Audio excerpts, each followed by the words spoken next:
Yeah.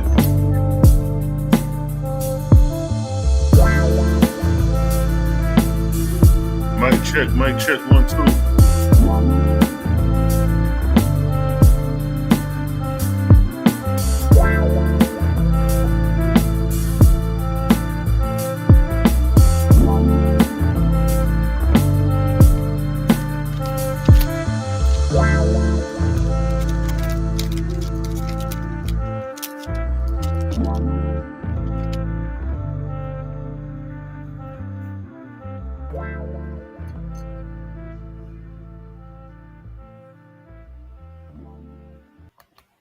Jehovah is as near this day as in the time of the ancients.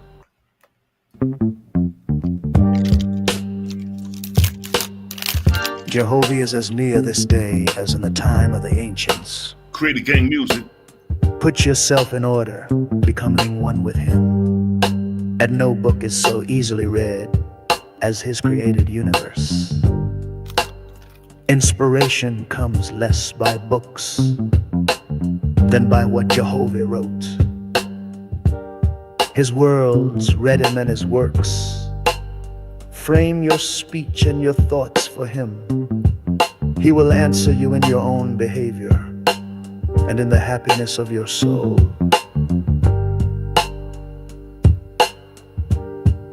Great wisdom cannot be attained in a day, nor purity and strength to overcome temptation, till the growth is from the foundation. The fool will say, the sacred books are no more than man of his own knowledge could write. That's right. Yet he has not wisely imitated the power of the words of your God. Let him do this well, and behold, he will also declare my words are from me. Yes, he will recognize them wherever found. It is the will and wish of your God that all men become constitutionally capable of receiving and comprehending the highest life, and that they shall no longer depend upon any priest, church, oracle, holy book, or upon consulting the spirits, and that their behavior may make the earth a place of peace, with long life to all people, for the glory of Jehovah. Run the rhythm. To his Etherian gods and goddesses, Jehovah said, as you have founded arcs of light in my Etherian heavens, to determine the travel of my corporeal worlds, so shall my God of the earth inspire mortals to build lighthouses for man's ships that travel on the oceans, and those who travel in the ships. And those on the land shall know when a ship nears the port, even as you see my traveling earth approaching the place of Cosmin. For this shall be an illustration to mortals, that I have appointed cycles of times and dawns of times, with gods and goddesses to superintend my creations in tenderness and love, lest by chance man becomes despondent, saying, alas, Jehovah did not provide in wisdom commensurate with the magnificence of his creations. Behold, the time draws near when the nations of the earth shall course around the whole earth in ships, crossing the seas and oceans to all the places I created. Wheel up, selector. Pull up, pull up. Big rhythm dot, big rhythm dot. Salute to Bronze Yogi, Creative Gang Music, Creative Gang Productions. You know how we do. You know what I mean? Ain't nobody gonna be spitting music. Ain't nobody gonna be spitting that truth that you gonna get from the Creative Gang. You understand me? That's just what it is, yo. Y'all see the title? Battle of the Holy Books. The conscious community failed the mission. Ooh, wee. Now, what do I mean by that? What do I mean by when I say the conscious community failed the mission? This is what I mean when I say that. Now, everybody claimed that they got the truth. Everybody claimed that their book is the word of God, whether it be coming from the Bible, the Quran, or if you want to deal with those who don't believe in God and deal with the ancestors, ancestral worship, then we'll deal with the ancestors, the information that the ancestors left. You know what I mean? So the reason I titled this, the conscious community failed the mission, is because when Malachi Maccabee, Creative Gang, Cosmo Cal, Daryl Cosmo, and Selah Shalom brought out the Battle of the Holy Books, we was expecting people to stand on their book, read from their book. But to me, it seems like people were so sidetracked of their mission and so focused on John Bilal Nubro in the OAHSPE Bible, him being a dentist, his claims of being a Mason, although now nobody showed us what Masonic Lodge he came from. They want to claim he was a Mason, but can't tell us the year he was initiated, the year he became a Mason, or the lodge. But we could show you King James. We could show that. Ben showed that. So now, neither here nor there. The conscious community failed a mission. The first battle we had, right, was with the Brews. Oh, shit. Peace to the Ferrari Messiah. Lucy Messiah, see the gang chiming in. Jabril Messiah, Yafa Messiah. Messiah family are chiming in. Still. So now, hold on. Let me let the rhythm run low. Let me let the rhythm run low on me at chat. So we gotta keep our vibes going. You understand? We have to keep our vibes a going still, you know. Let me run the rhythm. The original. It's the vibes. We have to bring that to the forefront. Yeah, man. It's been a minute to hear that rhythm, yeah? It's a blood clot vibes. Yes, family.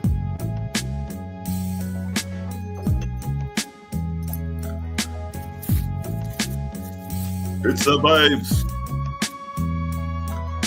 So now, like I said, no more blood clot paper. I want the ass clot. Hold tight. You know how we do.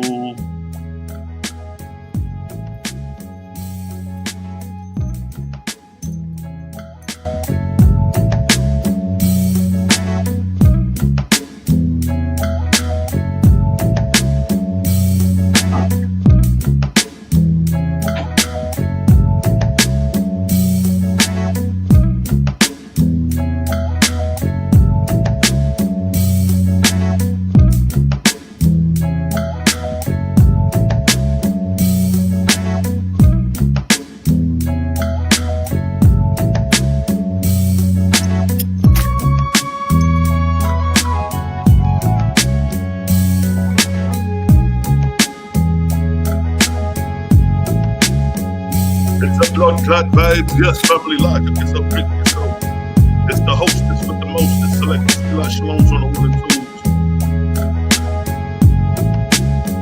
You know how we do.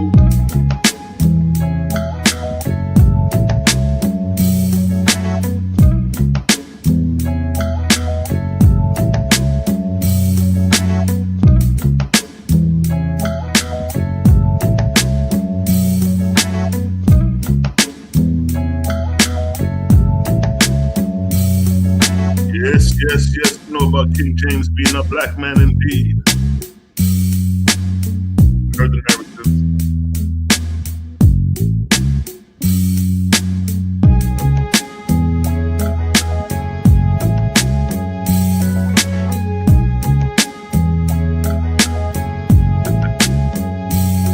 Ras, listen, pass the split.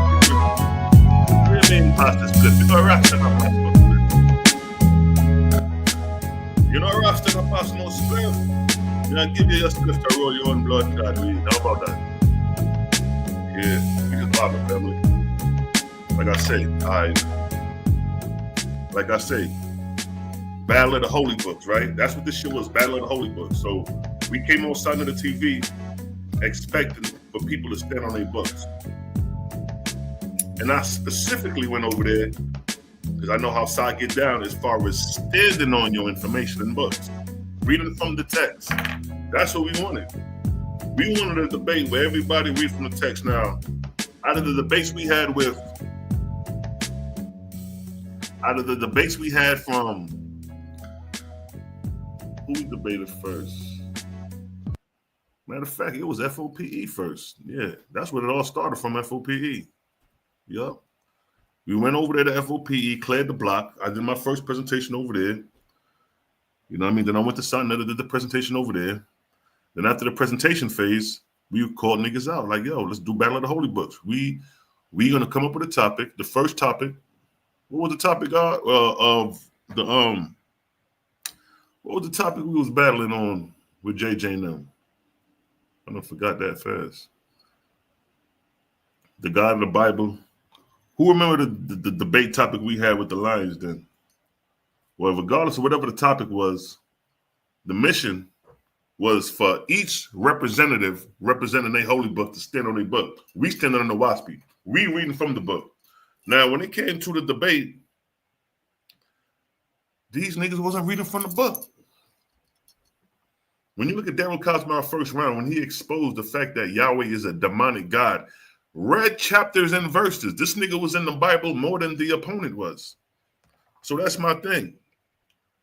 Y'all failed the mission because the mission was for you to stand on your doctrine, your text, go in the Bible and prove your argument. Prove to us that Yahweh is not a demon.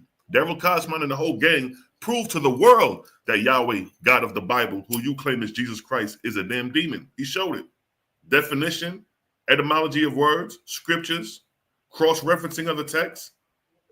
And y'all act like the shit ain't exist. Y'all act like the shit ain't exist. When Daryl Cosman brought that up, nobody even addressed it. Now, JJ, he did his round. He ain't going to the Bible. Who else was in there? Yahweh tried to go in the Bible and he got shut down quick. He tried to say God is not in the image of a man, and he contradicted himself because he was reading a verse where God says, I'm not in the image, or I'm not a man, and then another verse, he's a man of war. And they'll try to say, oh, that's anthropomorphizing and all this. Nigga, anthropomorphizing is not in the Bible. All those apologetic concepts y'all have is not in the Bible. Oh, that's a made up shit. If you can't read it from the Bible, it's a made up shit. So now, Yahweh got defeated. JJ got defeated. Nepal. Now keep in mind, Nepal just had a debate with Ryan about Yahweh being a sacrificing human beings. Now, when we did the debate with the Lions, then Nepal was on the siding team with the demonic god. She's speaking against the very God that she was representing in the debate. Same thing with JJ. Y'all speaking against a God that y'all was representing in the debate. So y'all can't never come to us and talk about we flaky or we anything. Especially me. From day one, it's been created over here. Since I touched down on YouTube, it's been created. You ain't never seen me talking about the Most High God, God this, God that. When I touched down, when my first earliest videos on the YouTube in 2009 was of the Creator. I came in the game, Creator game. So niggas can't play that game with them. You know what I mean? They can't play that game over here. What you saying, Gene? I want to ask a random question. What's good? Does OAHSPE mention other pagan gods? Of course. How you think we so sufficient of exposing these false gods? Because the OAHSPE exposes the deception of the false gods. It exposed their intent, their purpose, their reasoning. All that's exposed. All of it is exposed. Baal and Ashtoreth, those are the main deities that most people are up under today. The Hebrew Israelites still following the ways of Baal under the auspice of Yahweh. Ashtaroth is the queen of heaven, the Persian god. So the Bible vaguely mentioned the false gods. The Bible vaguely mentioned the false gods, while the OAHSPE exposed the false gods in great detail. Great detail. This is what makes us so effective, because we have more information about a true God and a false God in the Bible.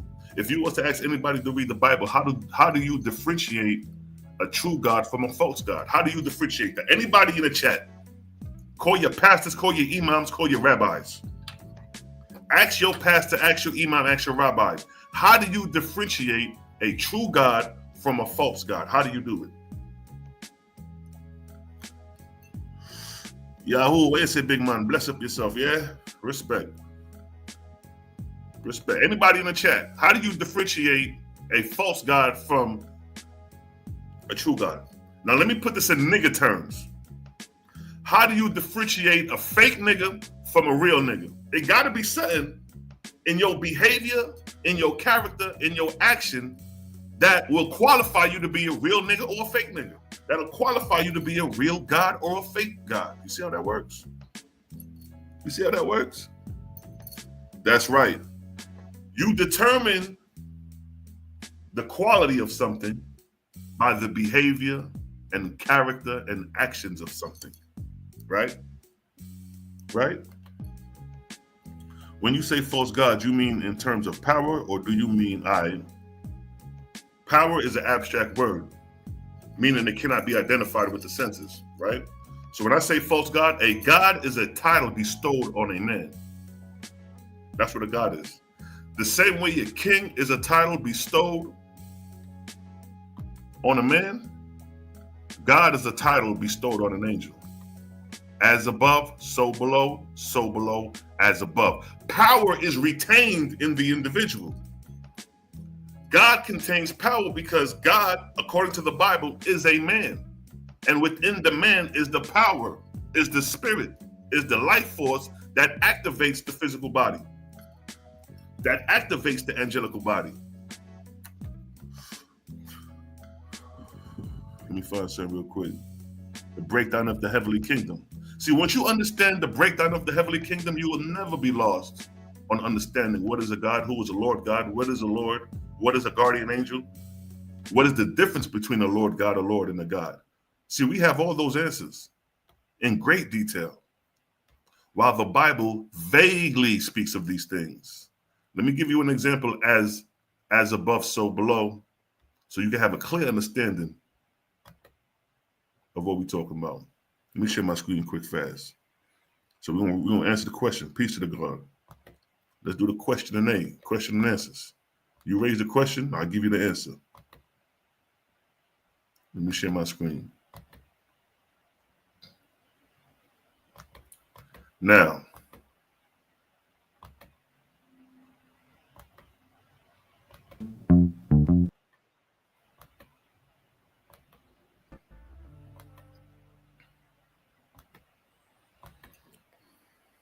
all right, so check this. Check this, right? So the question was, when you say false God, you mean in the term power, or do you mean that was never physical beings? Now, look, this is what a God is right here. OAHSPE, Book of Divinity, chapter 1, verse 4. It states, Jehovah said, He who is chief of a government on earth shall be called king. So here's an example, so you could be clear that a king is a chief of a government on earth, right? But look what it states below.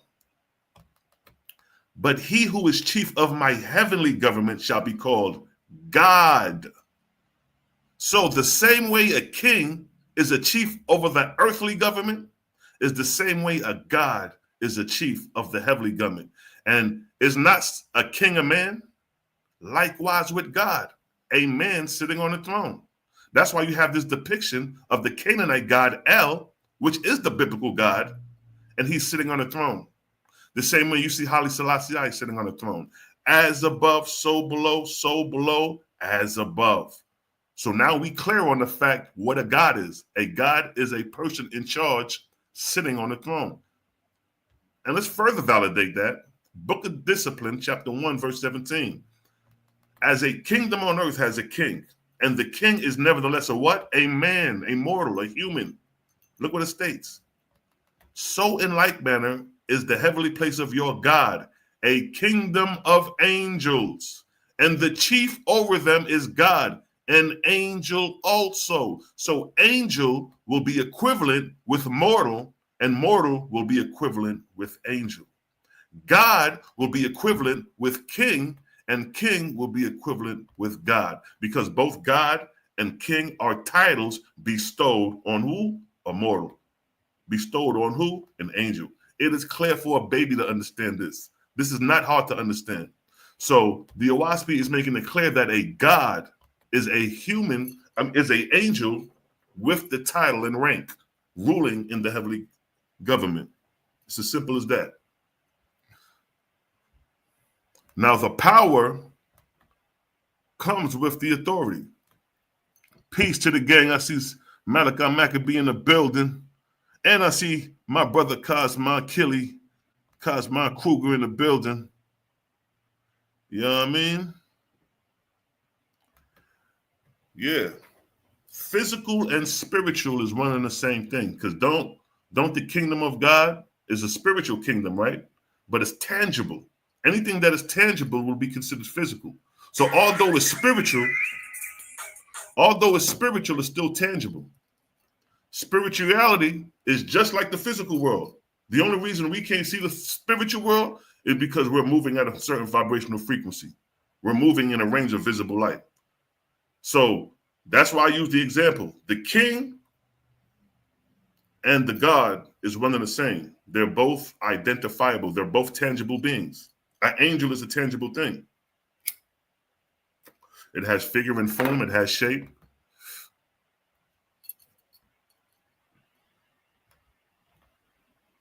Yes, they're physical. If you could see it, it's physical. It's tangible. You could see a spirit. You could see, because in the Bible it says the invisible God. Invisible just means you can't see it with the naked eye, but if you're in the realm of spirit, you could see it in the eye of spirit. And when you see it, it's just as tangible as it is in the physical. Physicality and spirituality is one and the same thing, moving at two different vibrational frequencies. That's it. I'm going to say that again. Physicality and spirituality is the same thing, moving at two different vibrational frequencies.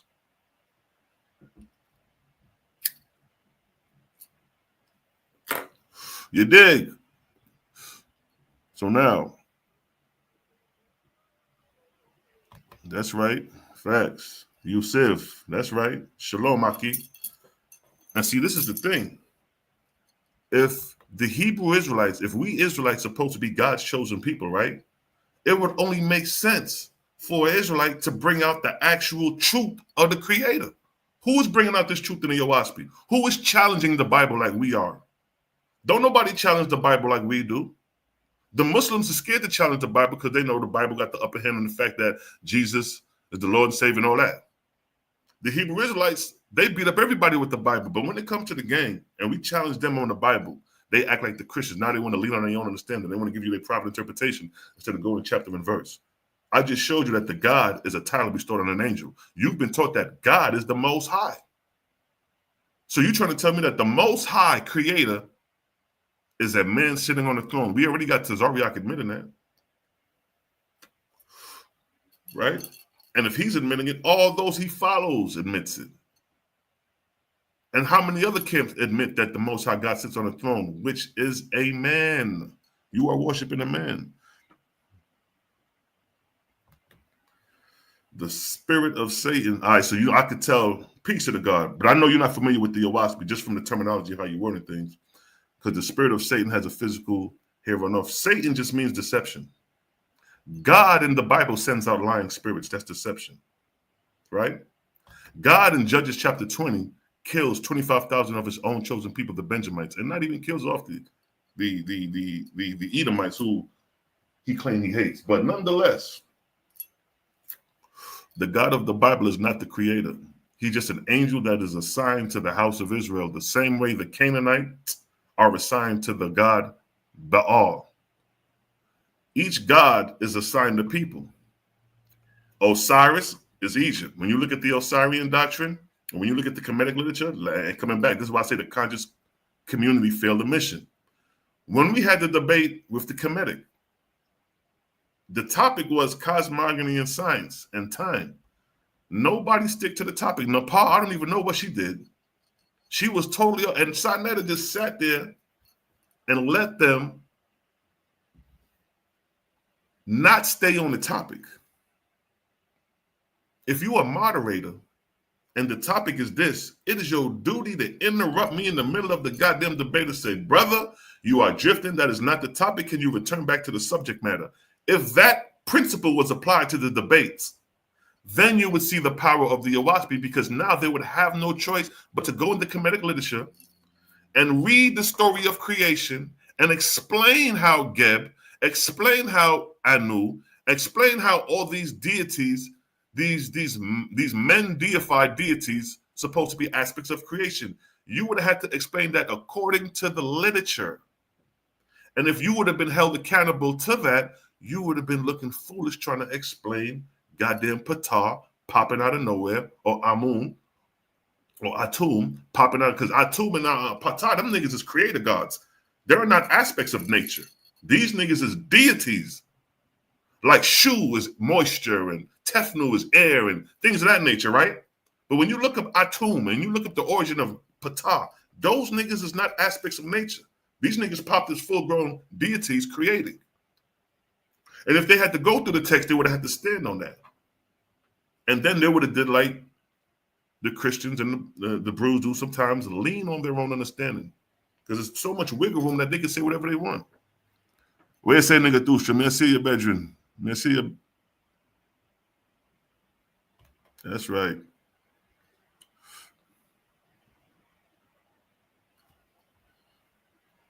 Well, I don't know what a spiritual portal is. You may be right, because spiritual portal, I don't know what that is. Yes, family. Cosmon Killy. If you've been watching me, bro, you should know about the creation story. We ran through that numerous times. Because you said creation. So creation means bringing things into existence. Now, the Bible, the creation story of the Bible is a 7-day creation story. That's fictional. And plus, that story comes from the Amuna Elish, the 7 tablets of creation, which is from the Babylonians. And the way the Hebrews obtained that creation story is when they went into exile in 722 BC, and they went into exile in 587 BC under the Assyrians and the Babylonians. And according to Daniel chapter 1, verse 14, they was commanded to learn the Babylonian tongue or the Chaldean tongue, which in return, if they learned the Babylonian tongue, they would have had to been familiar with the literature, in return, the culture, and the creation myth. So when Ezra in 450 BC came back to establish the second Jerusalem, he came with the Talmud, the Tanakh, which incorporated the 7-day creation story. Prior to Ezra, the 7-day creation story was not part of the Torah, because the Torah means law, statutes, and commandments, and a creation story is not a law, it's not a statute, nor is it a commandment. So the Hebrews do not have an original creation story. It was borrowed from the Babylonians. And the easy way to prove that, out of 613 laws, which law is the creation story? The very first law is, Hear, O Israel, the Lord thy God is one. The first law is, Hear, O Israel, the Lord thy God is one. So when you open up Torah, that's the first thing you're going to read. Hear, O Israel, the Lord thy God is one. Love the Lord your God like you love your neighbor, and blah, blah, blah, blah, blah. When Yahshua was asked the question, what are the 2 greatest commandments? What did he say? The 2 greatest commandments is the first and the second. Love the Lord thy God with all thy heart, and love your neighbor the same. He didn't say in the beginning God created the heavens and the earth. He didn't run down a creation story. He gave you law, statutes, and commandments. So what I'm saying is that by the time you got to Tanakh in 450 BC, it was already compromised with Babylonian literature.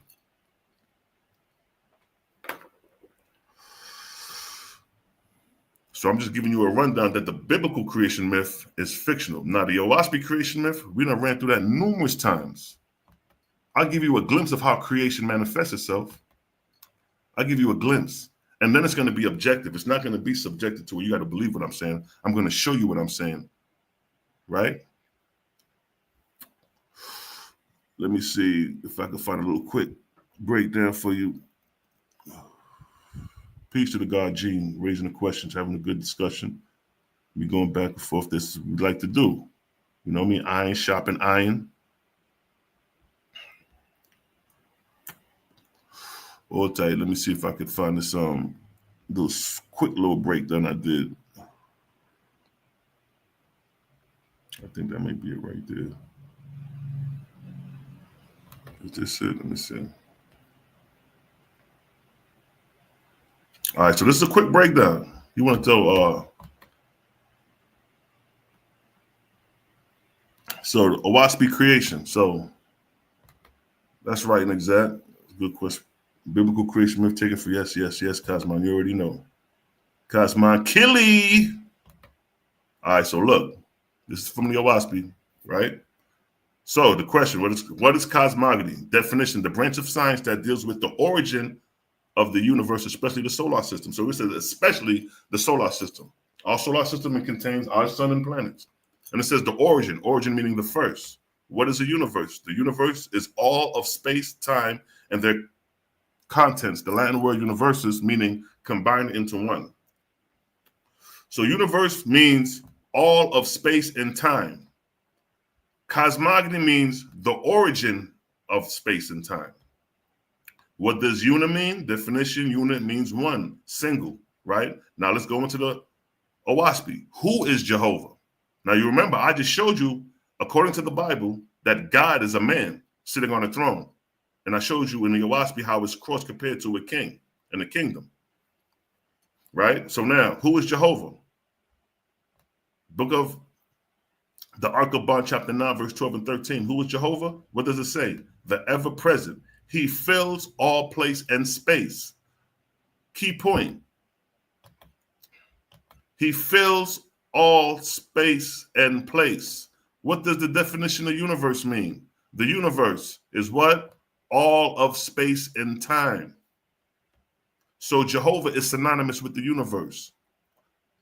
The ever-present. What does the ever-present mean? What is the meaning of the word ever present? Definition, used to describe something that is what? Always there. Something that is always there. What is always there? The universe has always been. Okay, no human being put a pinpoint on when the universe began. The Big Bang Theory, throw it out the window. You got corporeal, dusty-ass man trying to tell you when the universe began. There is no beginning to the universe. Now let's get into creation. How does creation manifest? Now here's an example of the universe and their component parts. Now what you see here is exactly what you see when you look up in the night sky. You see creation, right? How does this creation manifest? When you look at this creation, you see spiraling galaxies with a center light. See that? See the central sun? All these have central suns, spiraling galaxies with central suns. We see that.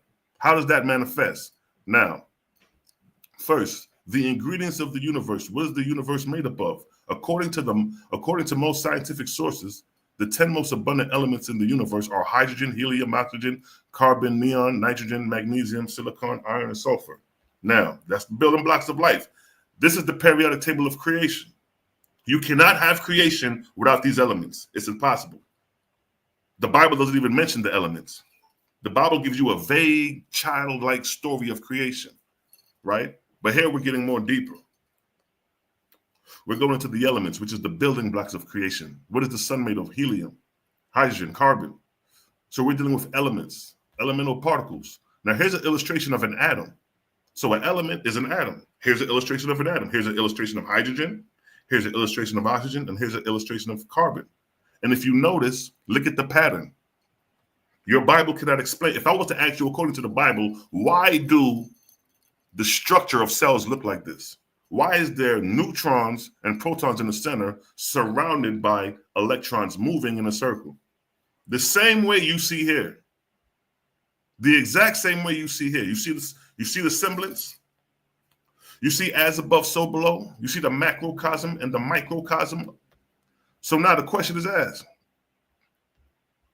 Why is the cellular structure moving in that manner? Let's get the answer. First, coming to the ingredients to show that the OAHSPE mentions the ingredients of creation, because you can't create nothing without the elements first. Book of Jehovah 6:5. Observe, O man, as a farmer sows corn in one place, wheat in another, and flax yet in another, everything in a separate place. So it's showing you, using a garden as an example, that when you garden, you put your flax over here, you put your watermelon over here, you put your berries over here, separate. Now look at the parable to that Jehovah uses. Even so does Jehovah store the ingredients of which worlds are made, everything in its place. So now the substance of iron in one place, the substance of stone in another, the substance of vegetable kingdoms in another, and likewise for the substance of the animal kingdoms and the oils and sands. For look, he has places in the firmament of heaven for all of them. So this is the abstract essence of creation prior to creating. You just have gaseous forms, gaseous particles, gaseous dust, right? The elements. So we're not just making this up. Now here's how creation starts. Here now we're going to explain is how you get this. How you get this spiraling motion with a central sun or central body. Now here's how you get that. Here's where that's explained. The force and power of the universe. How does creation start? The origin. Book of Jehovah chapter 1 verse 1. All was, all is, all ever shall be. Now when it's talking about all was, all is, all shall ever be, it's speaking in this aspect of here, the universe. All is, all was, all shall ever be. That's what it's talking about, the universe. There is no beginning and ending to the universe. All was, is, and ever shall be. It flows in a circle. That's past, present, future, and it repeats. That's a circle. That's why you have a circle.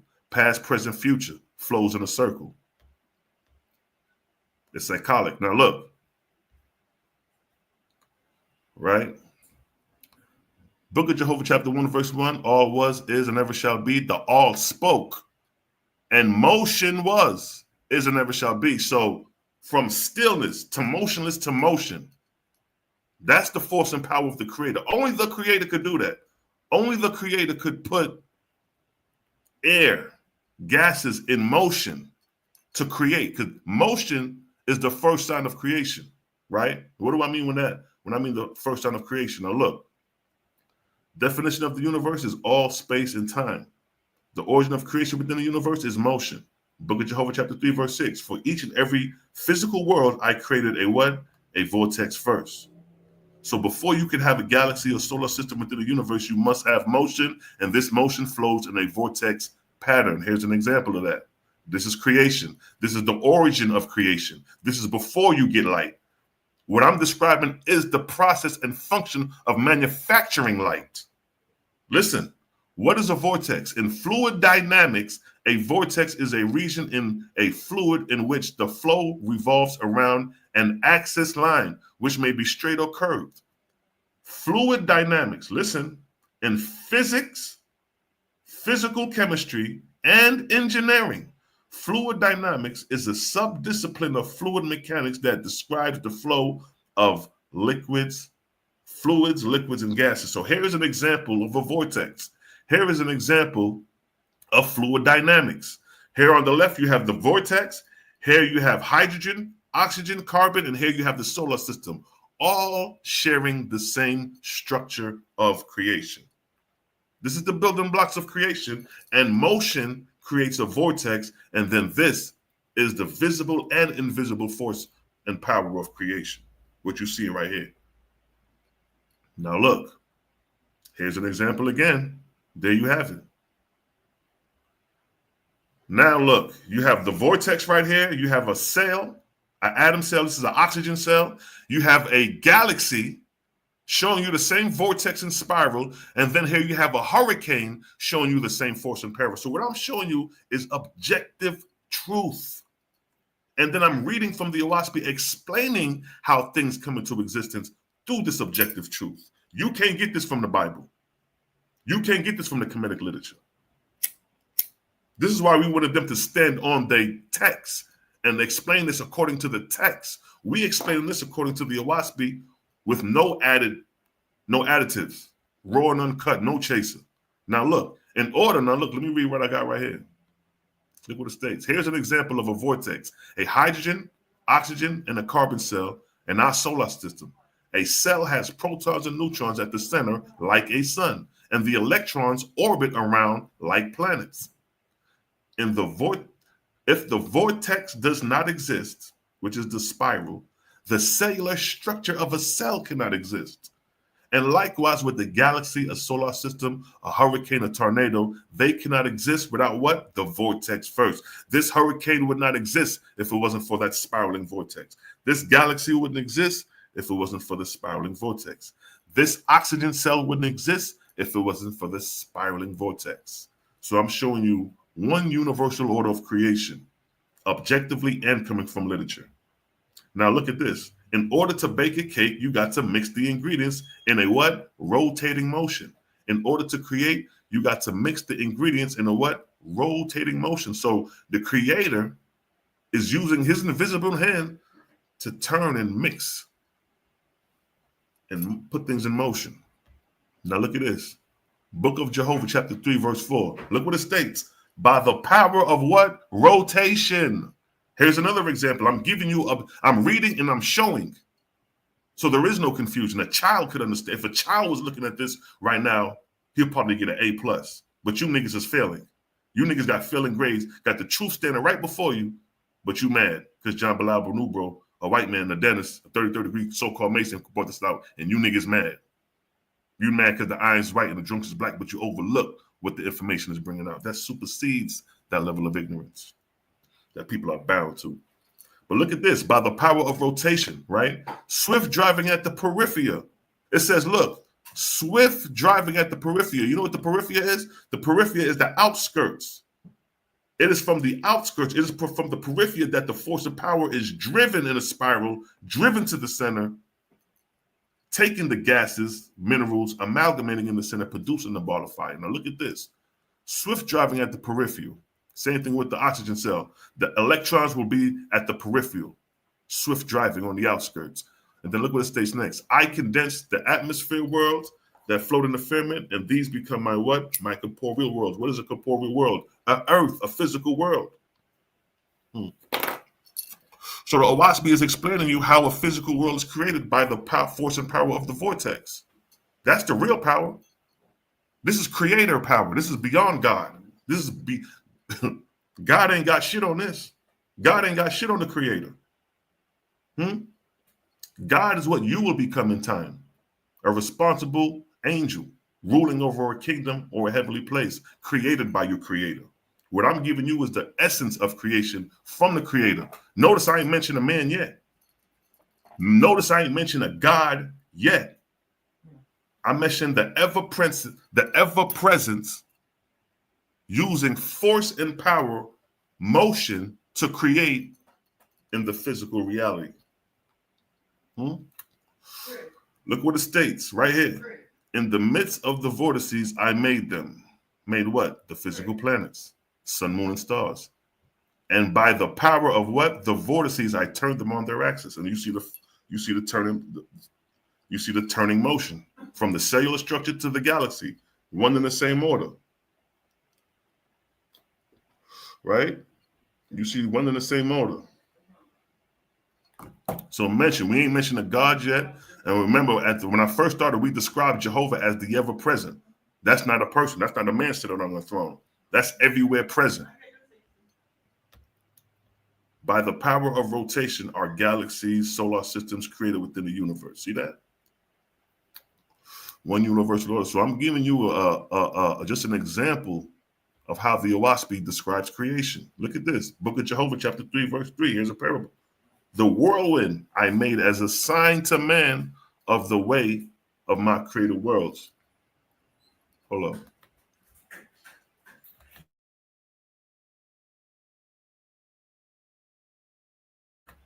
Yeah, my bad.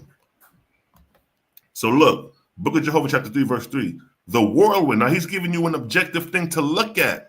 You don't have to wishful think. You don't have to subjectively believe and have an opinion. This is a fact. In nature, you see whirlwinds. The whirlwind I made as what? A sign to man of the way of my created worlds.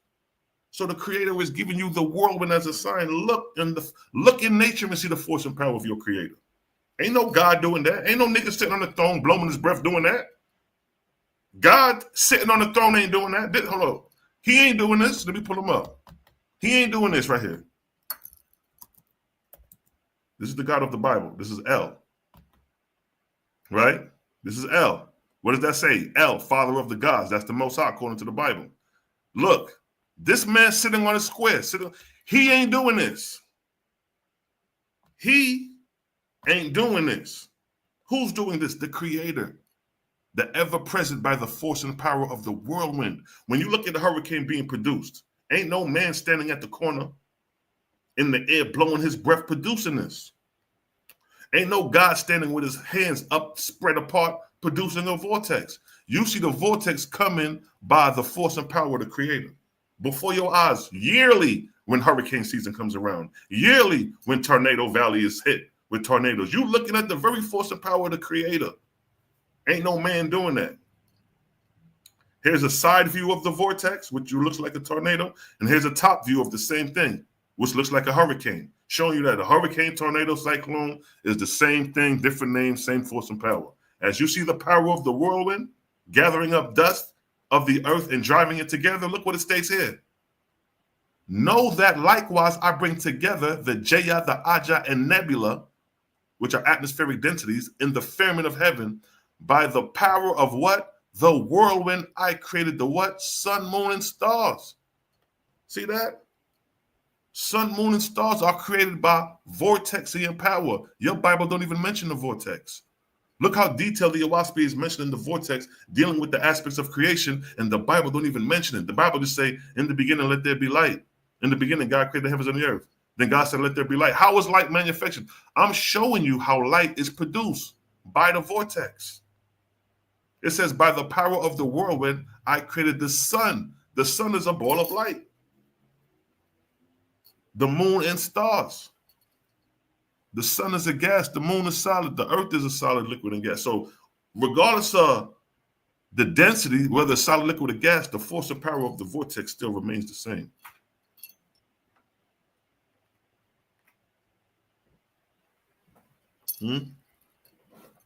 Show me this in your Kemetic literature. This is why we want to battle in the holy books. This is why the conscious community failed the mission, because y'all ain't stand on y'all square. We reading from the OAHSPE and showing you the parallel in reality. Show me Geb doing this. Geb is no different than this nigga L. Let's get Atum. He's supposed to be the creator deity. Look at this. This Atum. There him is. There he is. Look what it say about Atum. Look what it says. Atum. Timu or Tum is what? The primordial God. Now, the whole time I was reading from the OAHSPE, did you hear me mention the God when dealing with creating? Look at this picture of the galaxy. Do you see a God anywhere creating this vortex? Do you see Atum? He's a primordial God. Look what it states. He created himself. Look how foolish that sounds. How can he create himself? And this is supposed to be the Kemetic Egyptian creation myth, zoomorphized, right? Deified. And you got to explain the deity as an aspect of creation, when in the OAHSPE, you have the raw elements of creation being explained without a deity. The ever-present, by motion, is creating. You can't compete with that. Jabari don't want to go head-to-head 3 rounds and have a debate about the science based off the literature. Your boy tried. What's his name? What's the dude name who had the second round? Asar. He tried, and he came out using the Big Bang Theory. That's not ancient Egyptian. The Big Bang Theory is not in the literature. You use the Big Bang Theory created by a Catholic priest to tie in a 3,500-year-old literature? And then in his round, he was describing gods. He mentioned gods in his round. When Daryl Cosman laid down the science round, he didn't even mention a god. We're talking about the creator who is not identified as a god, who is not in the image of man, who is described as the ever-present, all space and time. And how that ever-present creates is through motion. And that motion flows in a vortex. And from that vortex, you have a seasonal cycle system of creation. That's right, we booked them niggas. Now to the left, what you see here is no motion. Because remember, in the beginning, Jehovah said, all was, all is, all shall ever be. The motion spoke. So before motion, there was no motion, meaning stillness. So here's an example of no motion to the left. And then when Jehovah blew his breath and spoke, the ever-present moved, meaning motion. This is what transpired, a vortex, a spiral. And that spiral is driving the gases that you see, the condensed atmosphere that you see, the gaseous particles of atmosphere, cosmic dust. It takes those particles and drives them to the center of the vortex, producing a global fire. In return, let there be light. We giving you the real science behind this shit. Kemi can't give you this. Jabari gonna tell you Atum. He gonna give you some bullshit. He don't even know. They're lost. They don't know about creation. They're following their African ancient ancestors who came up with a falsified aspect of creation, the same way your God El right here gave you a falsified aspect of a 7-day creation. You niggas haven't had the truth for the last 6,000 years until now. Because the OAHSPE, based off the literature, based off coming from a higher source, because all these the Kemetic literature is supposed to be from a higher source. The biblical is supposed to be from a higher source. The Quran is supposed to be from a higher source. The OAHSPE is supposed to be from a higher source. But look whose higher source is making this shit practical where a child could understand. Nigga, I could take this lesson in a school and teach this. I could teach this in the school curriculum because it coincides with objective knowledge and mathematics and truth. But that's why they don't put religion in the school system, because you have to believe this. You don't have to believe this because I'm showing you this. I'm showing you this. The Creator is giving you examples of this through nature. Then I got nothing to stand on. Now here's a picture. Look at this, because like they this, the CGI. Oh man, that's CGI and all this stuff. That ain't real. It's CGI. Here's a picture of Andromeda in 1888 before CGI. CGI, computer-generated images, was created in 1958. Here's a picture of Andromeda in 1888, and what do you see? The spiraling vortex and a central sun. Look what it states right here. Photography of a nebula 31M Andromeda, exposed 4 hours, enlarged 3 times, taken by Mr. Isaac Roberts, December 29, 1888. And this is what he got. No CGI. That same force and power, the vortex. Nigga zoomed in, and that's what he got. He zoomed into one of them stars, and that's what he got. A vortex and a central sun.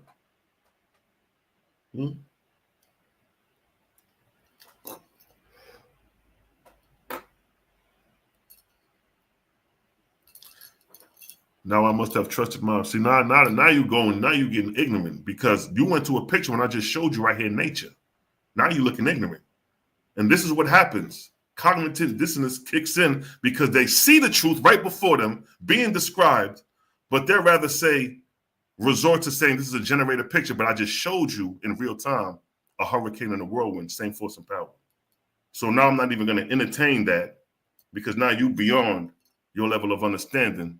You have come to your limit, and now you choose to use foolishness, is what I call it, over intelligence.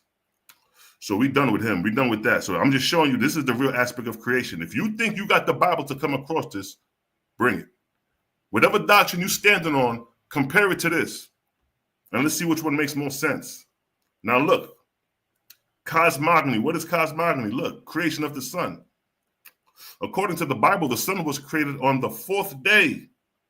Now keep in mind, in the Bible, the sun was created on the 4th day. You cannot have the word day without sun. Nor can you describe the light in the beginning, because we're talking about a physical creation. So if the sun is present, that light in the beginning should be present. So we're not going to even entertain the foolishness of the Bible, because on the 3rd day of creation, the Bible states that fruit trees and herbs and seed yielding fruits was growing, but on the 4th day, the sun was created. So how the hell are you going to have fruit bearing seeds growing on the 3rd day without sunlight? That's not even real. That's a myth. That's fake. In the OAHSPE, the sun is created first, then the planets, because you must have the life force. You must have the source of light in order for the earth to even maintain nature. You cannot have vegetation thriving without sunlight. So how can a planet be thriving without sunlight and have vegetation when it doesn't even apply to the rules of nature, the rules of creation itself? This is the difference of objective truth, which is obvious, and subjective truth, some shit you got to believe. You got to believe the biblical creation story. What I'm about to explain to you is not a belief. Creation of the sun, how was the sun created? Now, what's the definition of cosmogony? The branch of science that deals with the origin of the universe, especially the solar system. The solar system is the sun and its planets. That sun shining about outside right now has an origin, just like everything in creation. Now look, here is a source, a reference, an article, and here's what it states. Many scientists think the sun and the rest of the solar system formed from a giant rotating cloud of gas and dust known as the solar nebula. So here you have scientists admitting that the creation of the sun has to do with rotating clouds of gas and dust. And that's exactly what I've been showing you this whole time. The vortex in a rotated motion.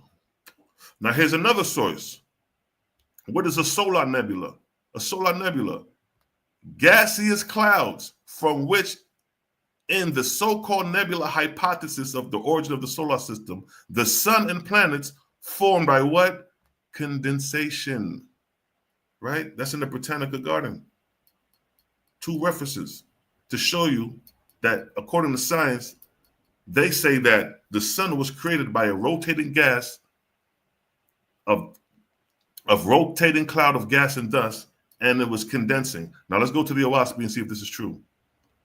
Book of Jehovah, chapter 4, verse 15. Look what it states, verse 15. First as vapor, which is gas, the vortex, which is the spiral, carries it forth. And as it what? Condenses. What did the article just say up here about condensing? What did it just say? The sun, what did it just say? The sun and planets formed by what? Condensation. So here we have science matching up with what the OAHSPE is saying. And keep in mind, the OAHSPE was written in 1881. This article came out much later. This is new shit. So OAHSPE has been speaking this even before modern science had an understanding of this. Now look, first as vapor, the vortex carry it forth. And as it condenses, it's what? Friction engenders what? Heat. And it is molten, becoming as what? A globe of fire in heaven. There is your let there be light. The first body that comes from the vortex is a globe of fire, a sun, as you see here. You see the vortex and you see the central sun, and here you see the sun. Now look, Book of Jehovah 3:7. To make the sun, I created a great vortex. So again, you cannot have a sun without a vortex first. No sun, no vortex, no sun. Now look, to make the sun, I created a vortex first. Now look, within this vortex and subject to it, I made the vortices of many of the corporeal worlds. The sun's vortex I caused to what? Rotate. And I gave it power. This is the real power, not a false god sitting on the throne. The real power to carry other vortices, meaning other worlds, within it. According to their density and position, they are what? Thus carried forth around the sun. And here's an example of a central sun. Now we're getting into the microcosmic of the galaxy. When you get closer, see, this is looking at the galaxy from a distance. When you get closer, this is what you see. A central sun and planets surrounding it, spiraling just like a cell, just like a cellular structure. Look, the same way the planets are orbiting and subjected to the sun is the same way the sun is orbiting and subjected to the galactic center, the Milky Way galaxy. It's one big system. And here's another example. Book of Cosmogony and Prophecy, chapter 1, verse 33. The Earth's vortex is a subvortex existing within the sun's vortex. Mercury, Venus, because you remember Jabari, like, where's Venus? There it is. Venus, Mars, Jupiter, Saturn, and so on are corporeal worlds, and each and all of them are within vortices, being subvortices also. So here's an example of the sun and the planets subjected to the sun spiraling is the same example you see with the oxygen cell, with the proton and the neutron and electrons spiraling surrounding the atom cell. One universal order. One universal order. As above, so below, as above. A baby could understand this. But you got grown men having cognitive dissonance, can't get this. But it's okay. It's okay. Now look what I states. The atom cell follows these same rules. You have the neutrons and protons in the center as a sun, and you have the electrons orbiting the neutrons and protons like planets. And this is exactly what you see right here. As above, so below, as above. The macrocosm is an example of the microcosm.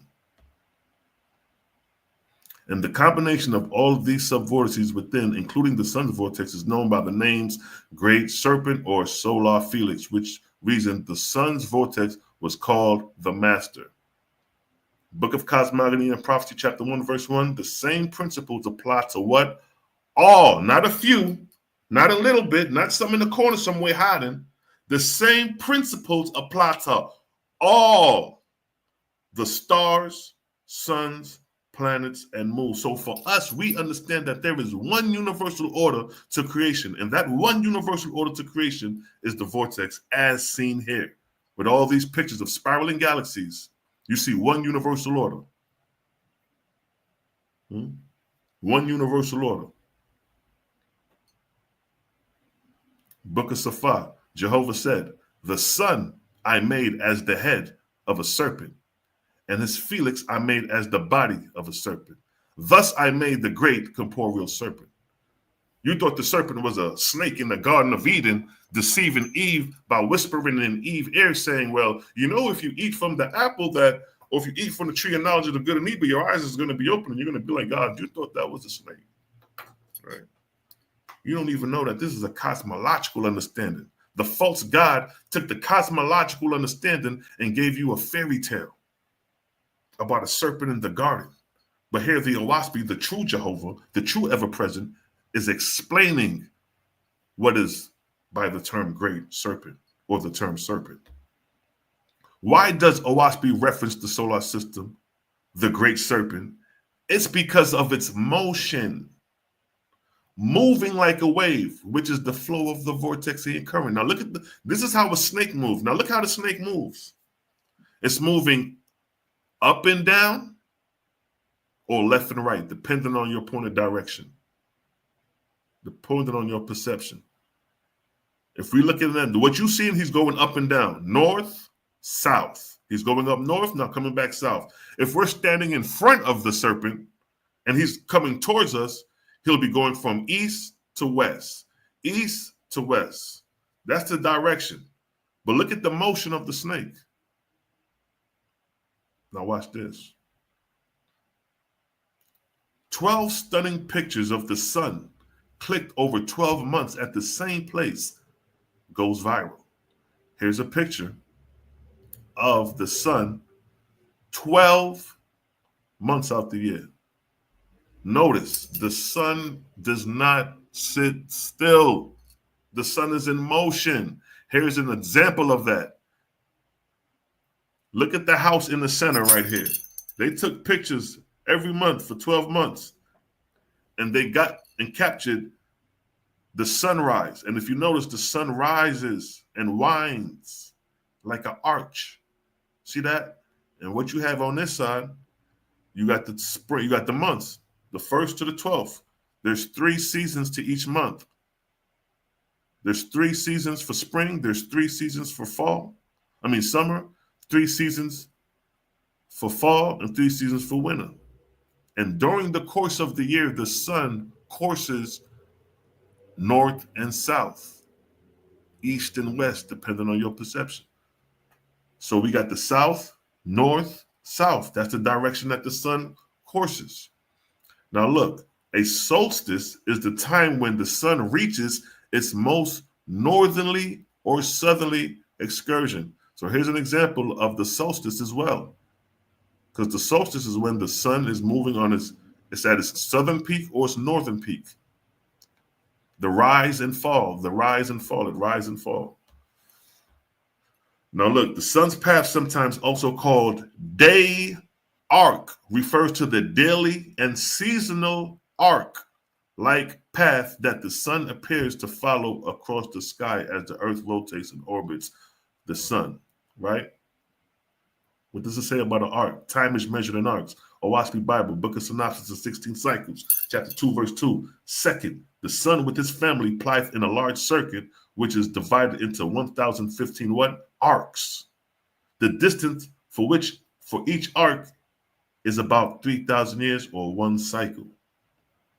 So OAHSPE mentioned arc cycles on 3,000-year periods and subcycles, coming all the way down to daily arc cycles. Now here is an example. Here's a picture of 2 years of the sun's course. So what do you see? You see the winding. You see the serpent. You see the serpent crossing on the sky. The sun is symbolic to the serpent based off its motion from east to west or north to south, coursing like a serpent as it courses the firmament. That's the symbolic cosmological understanding of the great serpent, being the sun and its planets. Here's an example. See that? Look at that. Here you have the mechanical wave and light wave. And if you notice, look at the serpent and look at how light waves flow. Look at how mechanical waves flow, and look at how the sun courses in the firmament flow. That's the flow of the vortex, the vortexian wave. You're looking at a vortex. You're looking at the DNA spiral when you're looking at the mechanical wave. The mechanical wave is the DNA spiral. Watch this. Let me see that. The DNA spiral. Right? Look at that. The DNA spiral. It's the same thing. See the DNA spiral? Your DNA is vortexia. What are we talking about? Your God L ain't telling you this. Your Atum ain't telling you this. That your DNA is a vortex, flows in a spiral. And here you have it right there. Visible, the electromagnetic spectrum, same thing, flows and wave frequencies. These wave frequencies are vortexian frequencies.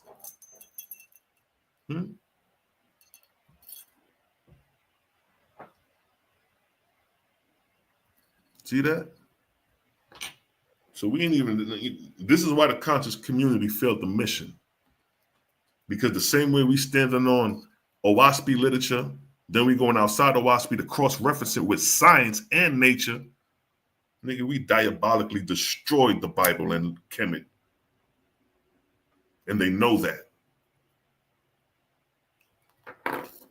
They know that, family. Easy work. Quick demonstration. Easy work. Easy work. Let's run Jehovah's rhythm.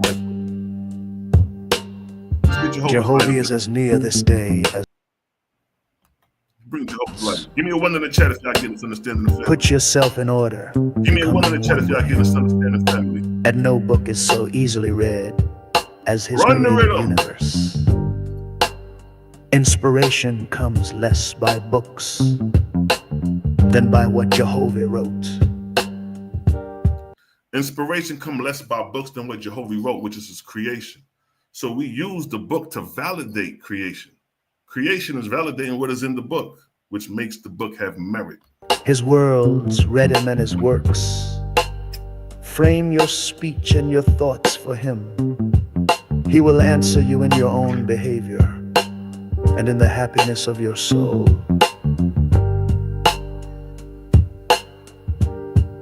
Great wisdom cannot be attained in a day, nor purity and strength to overcome temptation, till the growth is from the foundation. The fool will say, the sacred books are no more than man of his own knowledge could write. Yet he has not wisely imitated the power of the words of your God. That's your heart. Let him do this well, and behold, he will also declare my words are from me. Yes, he will recognize them wherever found. It is the will and wish of your God that all men become constitutionally capable of receiving and comprehending the highest life, and that they shall no longer depend upon any priest, church, oracle, holy book, or upon consulting the spirits, and that their behavior may make the earth a place of peace, with long life to all people, for the glory of Jehovah. They go to link, hop on, King. To his Etherian gods and goddesses, Jehovah said, as you have founded arcs of light in my Etherian heavens, to determine the travel of my corporeal worlds, so shall my God of the earth inspire mortals to build lighthouses for man's ships that travel on the oceans, and those who travel in the ships. And those on the land shall know when a ship nears the port, even as you see my traveling earth approaching the place of Cosmos.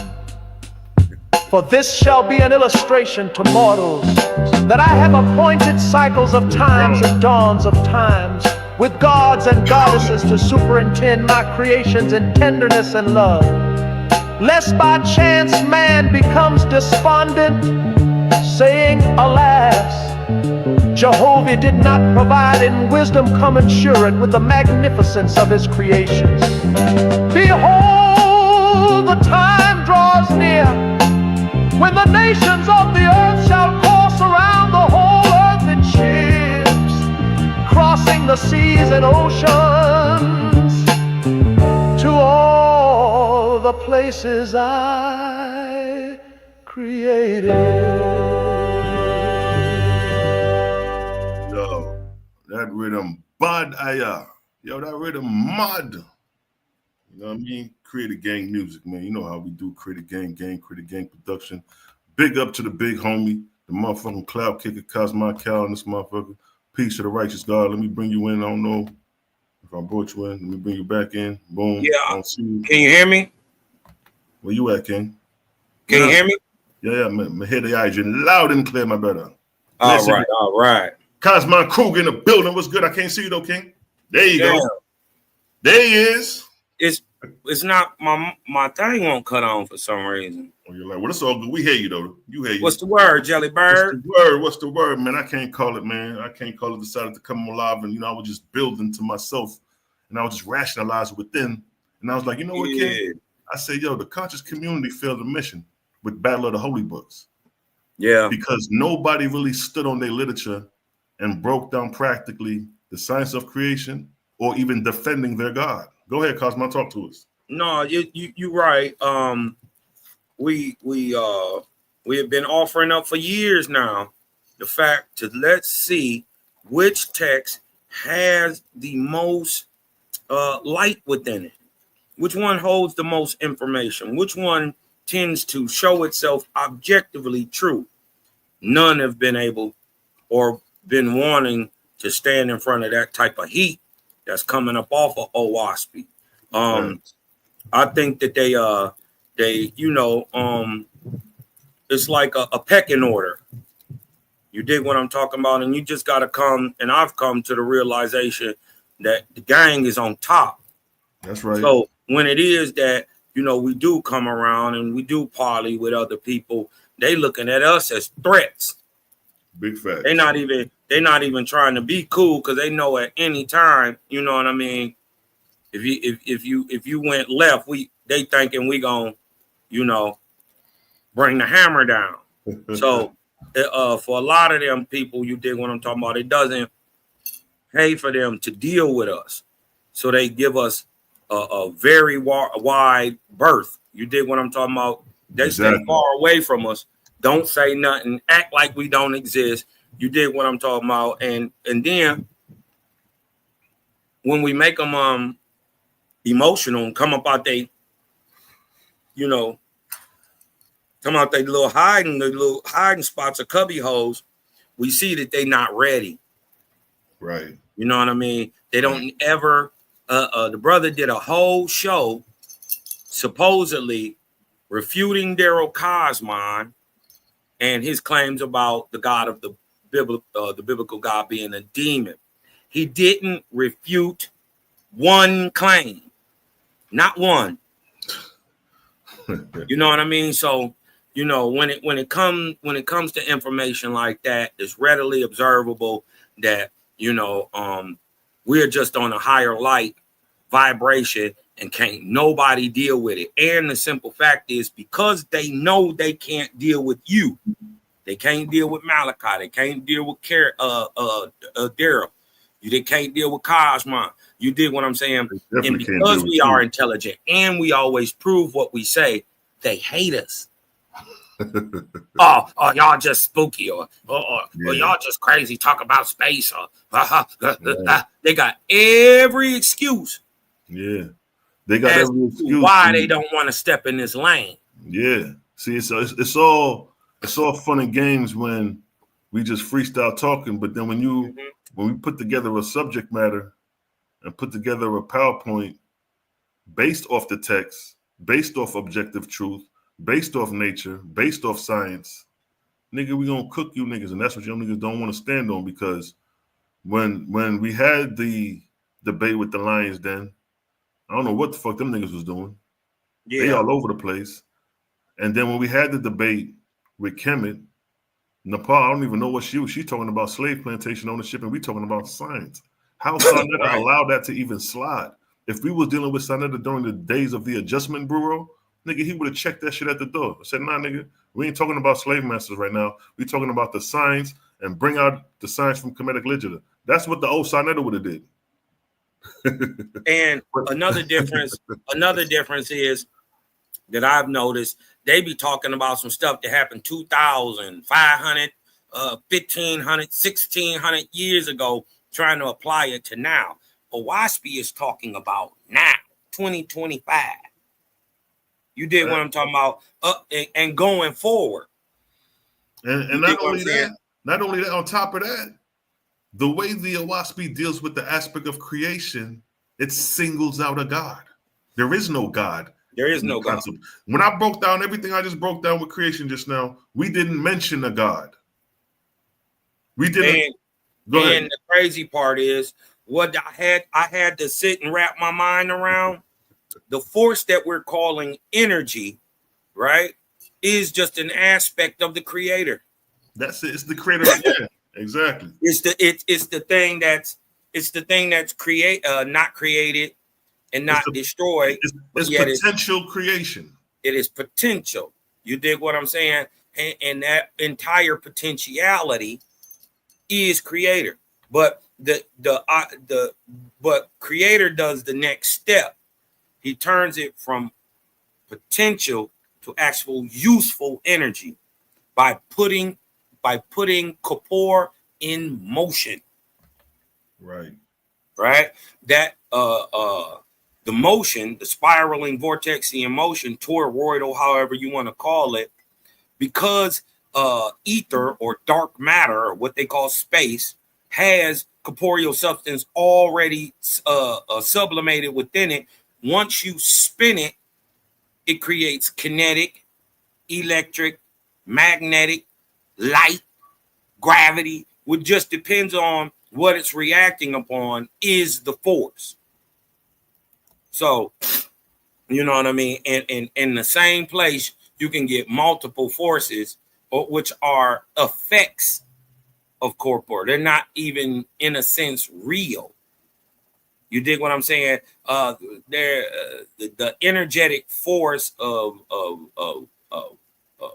energy. You dig what I'm talking about? Or electricity, the one that go forth, is just a byproduct. It's not the creator. It's mindless, dumb. It doesn't think. You dig what I'm talking about? It has no intelligence and does nothing intelligent.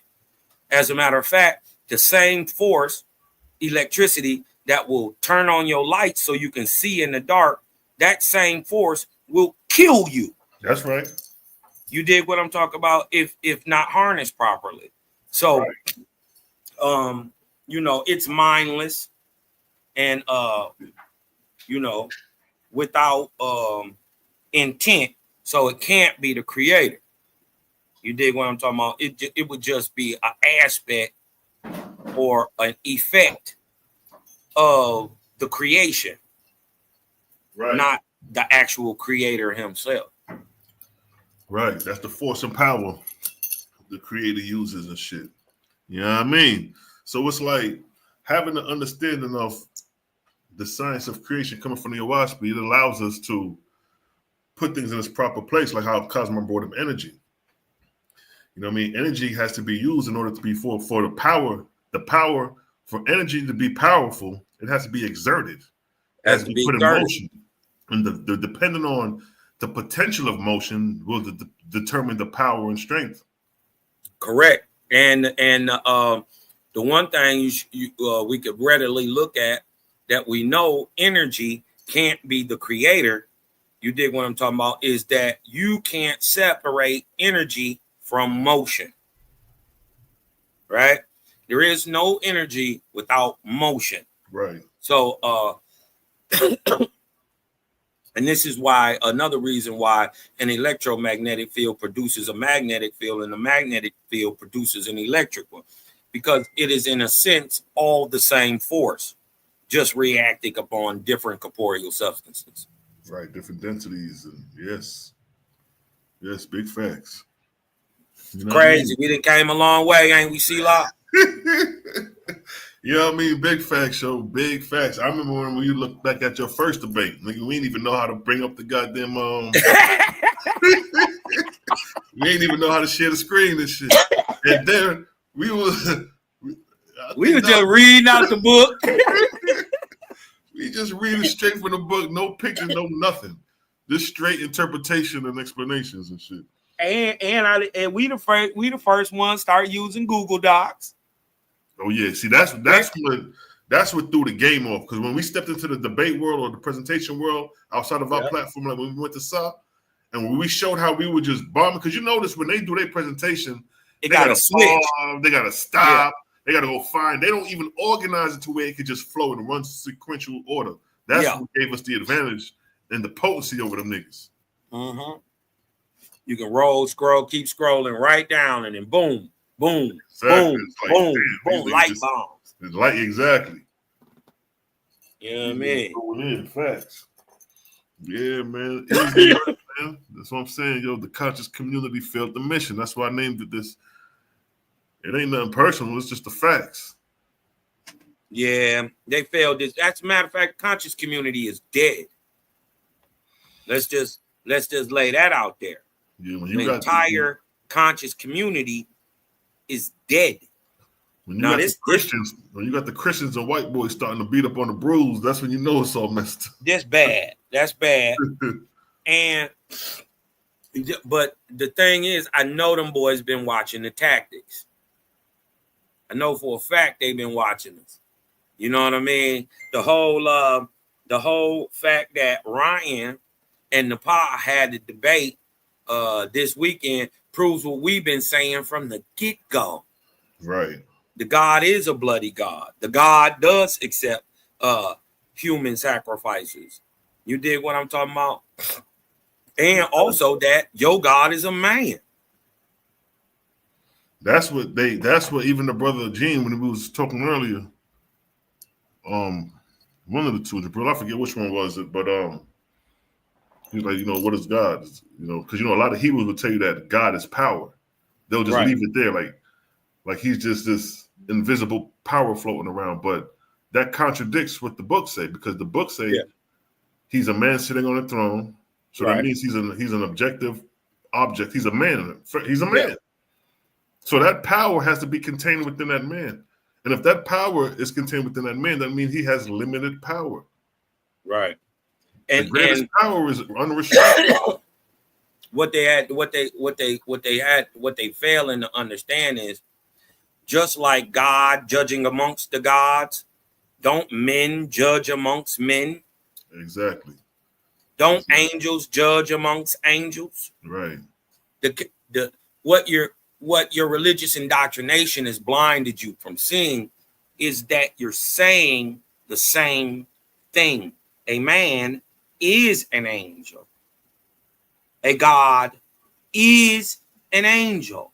And we proved that according to they the Bible. Are all men, just at different stages of their corporeal life or their life period, from the corporeal stage to the gaseous to the ethereal. You dig what I'm talking about? It's just man at different stages. He's the manager, supervisor of a building. That's what he is. Yeah, that nigga Walmart manager. He a spot worker. You dig what I'm saying? He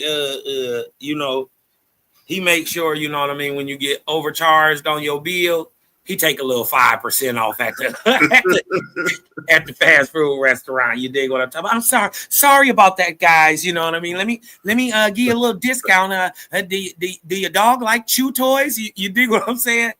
That's what God is. God is a manager. He gets you to believe, or to a point that you got everything you need to do the right thing, and then gets you to believe that it's your idea that you're doing it. Ain't that a manager? That shit crazy. Big facts, yo. That's the same thing a God is. That's what another dope part. OAHSPE just so simple. Yeah, it's simple and plain. The child could understand it. As I said, that curriculum I just That presentation I just got them presented, I could have brought that to a classroom and they would have got He said that. he don't. He say that's he say the Gene say he don't see Jesus on the cross as a human sacrifice. Did Jesus sacrifice his life for our sins? Well, now, okay, so if we're gonna say, because you know, some people will say that Jesus was the sacrificial lamb. Yeah. And he died to fulfill the law and to stop the curses of the law. So now let's talk about this, Cosmon. So if Right. Jesus is a sacrificial lamb, right? Mm-hmm. And he died for our sins. Mm-hmm. Let me go ahead and pull up the sin law. Because he did die for our sins. Am I right, Cosmon? Oh, he did die for our sin. So if he died for our sins, if I'm not mistaken, isn't there a law for sin? Let's see. Let's pull this up real quick. Let's see if I'm just making this up or according to the Bible. Let's see if we have something. Now, let me share my screen. Yeah. Now, Cosmon, tell me, what do you see right there? What does that say? It's the law of sin offering. Uh-oh. And where do we find that at? Leviticus chapter 4, verse 3. Mm-hmm. And what does it say? Hold on, before we go any farther, watch this, Selah. I'm guaranteeing you, somebody gonna say, "Oh, we don't know the law. Oh, you guys don't understand it." No, you don't understand it because it says exactly what it says. Exactly. Right? And then look what it says. According to the sin of the people.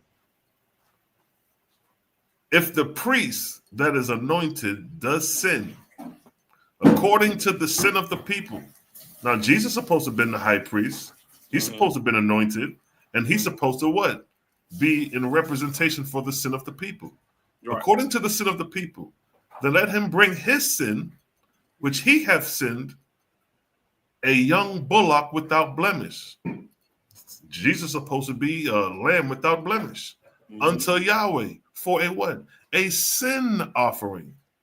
Didn't Jesus die for our sins? Was he offered up as the sacrificial bullock lamb? What does verse 4 say? And he shall bring the bullock unto the door of the tabernacle of the congregation before the Lord, and shall what? Lay his hand upon the bullock's head and kill the bullock before Yahweh. Verse 5.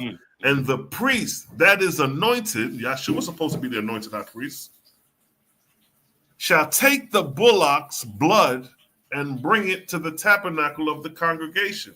Now keep in mind what we're reading you is the law of the sin offering. Right. Verse 6. And the priest shall what? Dip his finger in the blood. Blood. Who playing with blood? And sprinkle of the blood 7 times before the Lord. Now we're dealing with witchcraft. Yeah. Now you're putting a number of times we're doing it. It's blood libel.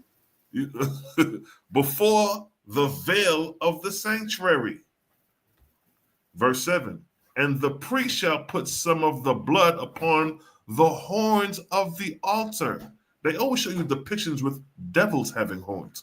What are we dealing with these horns? The blood upon the horns of the altar of sweet incense before the Lord, which is the tabernacle of the congregation, which is in the tabernacle of the congregation, and shall pour all the blood of the bullock at the bottom of the altar of the burnt offering, which is at the door of the tabernacle of the congregation. Now, keep in mind, this is the daily operation of this sin offering.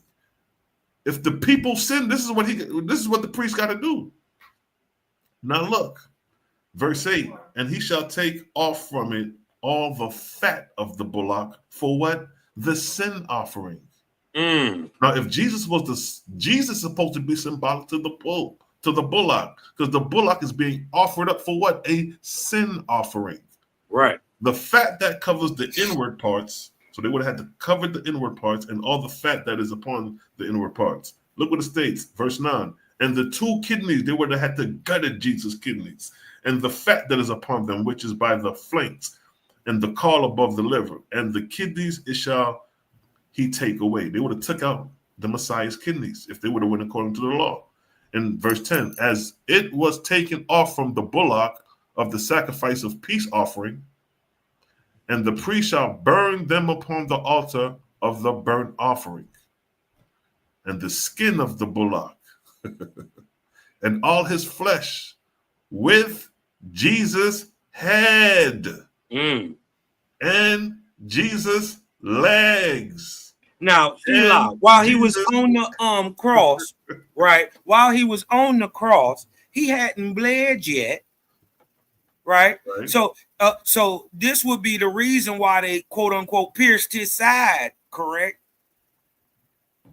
Right. See, because that, yes. even the brother in the chat, he's trying to make a point, but he's proving our point that it is the blood. Your bloody God said it was the blood that made atonement for the soul. Well, if Jesus is the atonement for sin, the sin of man, and the fulfillment of the law, he would have had to be a sacrifice for that atonement. So the whole fact of that you brought up, Leviticus 17:7, without first of all remembering who the God it is you were praising, Jews. But see, because you're actually, these were not Israelites. But no, look, Cosmon, the death blow is what you said earlier. Jesus was offered up as the sacrificial lamb. He died for our sins. Now, so if he is a human sacrifice. And if we're going to say that, we got to go according to the law. Got to go according to the law. We can't just make it what the fuck we want to make it and say, oh, Jesus died for our sins. No, there's an actual law in Leviticus chapter 4, what we're reading right now. It's called the law of the sin offering. So if Jesus died for your sins, the Leviticus priest and the high priest would have had to follow these procedures according to the law. So what we reading to you is what Jesus would have had to go through in order to fulfill the law of sin. So now look. And then we got to ask the question after we all done with that, where does this ritual come from? Let me get to verse 21. Hold on, let me finish it, because that's gonna put the dagger right here. It's gonna put the icing on the cake. So look, the skin of the bullock. Now keep in mind, the bullock is symbolic to Jesus, because the bullock is being offered up for the sin offering. So what they did to the bullock is symbolically what they would have had to done to Jesus if they would have did it according to the law. So according to the law, verse Leviticus 4:11, and the skin, I'm gonna replace bullock with Jesus to show you how diabolic in nature this shit sounds. And the skin of Jesus, and the flesh of Jesus, and the head of Jesus, and the legs of Jesus, and the inwards, and the dung of Jesus. Verse 12, even the whole body of Jesus shall he carry forth without the kin unto a clean place, where the ashes are poured out, and burn him on the wood with fire. Where the ashes are poured out, shall he be burnt. Now here's the catcher, verse 21. And he shall carry forth Jesus without the camp, and burn him as he burns the first bullock. It is a sin offering for the congregation. What we talking about here? We just described to you the procedure of the sin offering before the congregation, which would be before the people, based off of Leviticus chapter 4. So how are you going to sit here and tell me that Jesus died for our sin? He is the sacrificial lamb, without going to Leviticus and showing me the procedure how that's done. How can you be a sacrificial lamb without being a sacrifice? That's oxymoronic. Facts. Big facts. And then where did they even get these ideas from? Because you got to remember, real Israelite never ate meat. They didn't kill anybody. Bring it out. The real Israelites didn't. They never played with blood. They never killed nothing. They never ate meat. Right? They were never warriors, nor did they have a warrior type meat eating lifestyle. So where does this idea of bloodletting, redeeming or atoning for sin. Because right? you remember, Where does that even come from? That is thousands of years older than the Bible itself. It's 6,000 plus years older than the Bible itself, because this comes from the idea and the stance of the Baogun God, the bloody God of enforcement. and then yeah, not only that, on top of that, King, Jeremiah, what is it, 7:22, when it talks about he ain't command them? Is that Jeremiah 7:22 when he said he ain't command them to I didn't command you coming out of Egypt. There it is right there. Run it real quick. He said, for I spake not, I did not talk to your fathers, nor did I command them in that day that I brought them out of the land of Egypt. So we talking about Israel, right? He's saying, I didn't even talk to you niggas. All right, so stop. I didn't tell you nothing about concerning burnt offerings or sacrifices of any kind. Stop right there. So if Jeremiah 7:22, if the Lord God that's speaking in this verse is saying, I didn't command you to bring out to do burnt offerings and sacrifice, well, who was that in Leviticus telling you to render up the sweet savior of burnt offerings and sacrifice if Jeremiah is telling you he ain't command you to do it? That's a contradiction. And until y'all understand that two different entities spoke. Facts. One that wants blood and one that didn't want blood. Until you can wrap your, indoctrinated minds around this idea that they are either contradicting each other. First of all, it does contradict each other. And the text is supposed to be immaculate, and it's not. Because he tells you, thou shalt not kill. And then he turns around and tells you, kill a bullock. Contradiction. It's some BS. It's some BS. You dig what I'm talking about? That's a contradiction right there. Thou shalt not kill. I gave you the roots and the fruits and the herbs for your medicine. And then turn around and give me a bloody sacrifice and burn it. But see, coming back to what you were saying, Cosmon, as far as, although they may be blood lineage Israelites, but the practice of you Israelites is not of the Creator, because Jeremiah is telling you, I didn't command you to do burnt offerings. So who is the God commanding Moses and Aaron to carry out these sacrifices?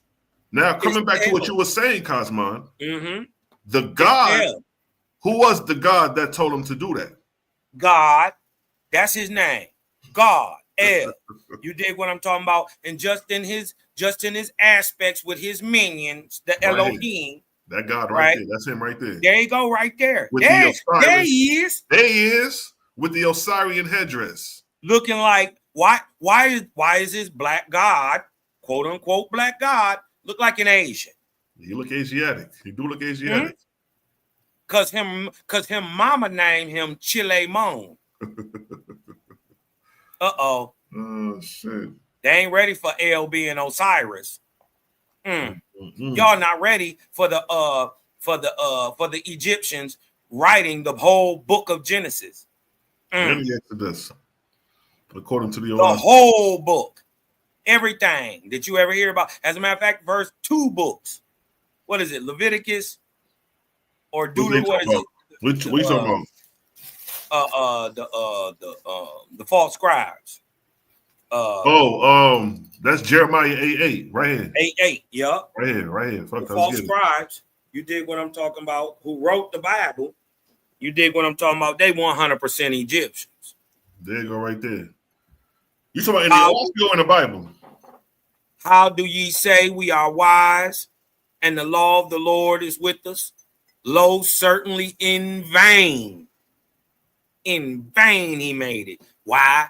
Because the pen of the lying scribes is in vain.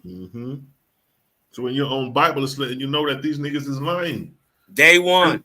And it seems like whoever the inspiration upon Jeremiah seems like he's with the true and living, because he's exposing the fact that he command that. He's exposing to you that there's lying false pens of the scribes, lying pens of the scribes.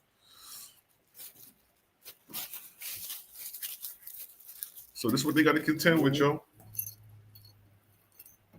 But they don't know about Duram and Hazed.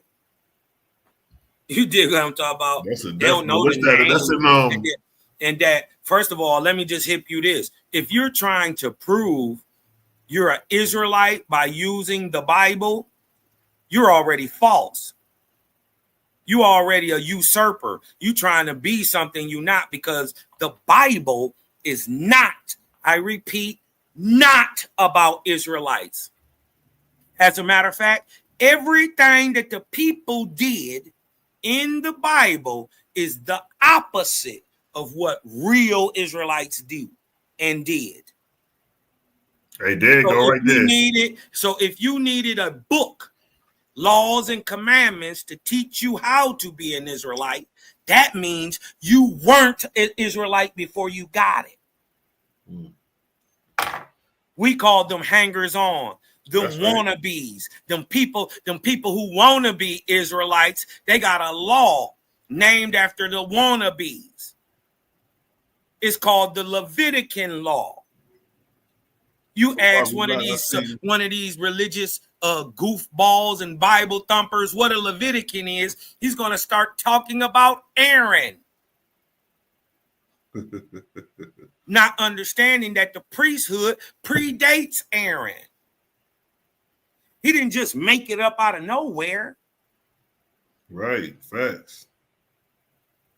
Big right? Facts, so whose stuff are you using? And guess what? The Israelites would never. And plus, why would we ever need a book when we had oral law that had been lasting for thousands of years? So much so that your God, you've been doing it so good, even in captivity, that your God took pity upon you and got you up out of there, correct?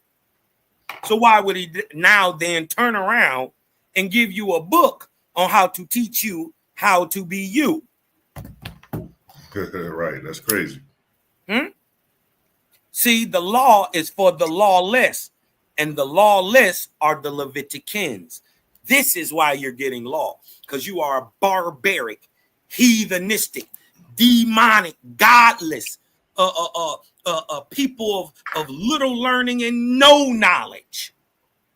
And that's right? the mixed That's where that's where you Jews and Bible thumpers today, right, rip yourself into a text using a 12 zodiacal tribal chart, and you usurp the real people's history. Because if we go into the book of the wars, right, we find out that it's Ezra thousands of years later, while he high off that Molly water. You dig what I'm talking about? Who just get the mumbling? Do we need to pull that up? Do we need to pull up the Molly water? Oh yeah. What's that? The second Esdras. But did you want to read the, because you brought up the OAHSPE? I mean the origin of the Genesis. Oh yeah. Here you want to read that? Here go your book right here. Here go Exodus and Genesis right here. Here go your Torah. Here go your Tanakh. Right? Remember in Jeremiah 8:8, you had some lying ass niggas writing your book. Facts. Huh? Right. So Jeremiah. Here you go. Let me show you when it happened. So here you go. Jeremiah 8:8. How do you see? We are wise, and the laws of the Lord is with us. Lo, certainly in vain he made it. The pens of the scribes. Lying pens of the scribes are the interpretation. It's in vain. Now go ahead. Right there. Back. Who Boom. gave it? Pharaoh's scribes. Listen. Pharaoh's scribes and recorder assembled in Kaona. But matter of fact, Cosmo, what time period is this? What time period is what you reading? Are we just we're at the new we're at the New Kingdom period. Circa 1545, 1549 to 1550, 1549. 15, we're right in there. Right in the 1550s, 1540. Okay. 1 second, bro. Go ahead. So basically what he's saying is that this time period is during the ending of the Middle Kingdom and the beginning of the New Kingdom of Egypt. So around 1546 BC is when the Exodus, what you know as the biblical Exodus, took place. In the Egyptian records, that event is known as the expulsion of the Hekakasu under the pharaoh Amos the First. Amos the First, this pharaoh right here, Amos 1. This is the pharaoh that led or expelled the Hekakasu. Let me see if I can put up that. My bad. Okay. Expulsion of the Hyksos. Right. So we're right at the New Kingdom period with Amos the First. All right, so you know what? Let me just read this right quick, and I'm gonna let you flow into it.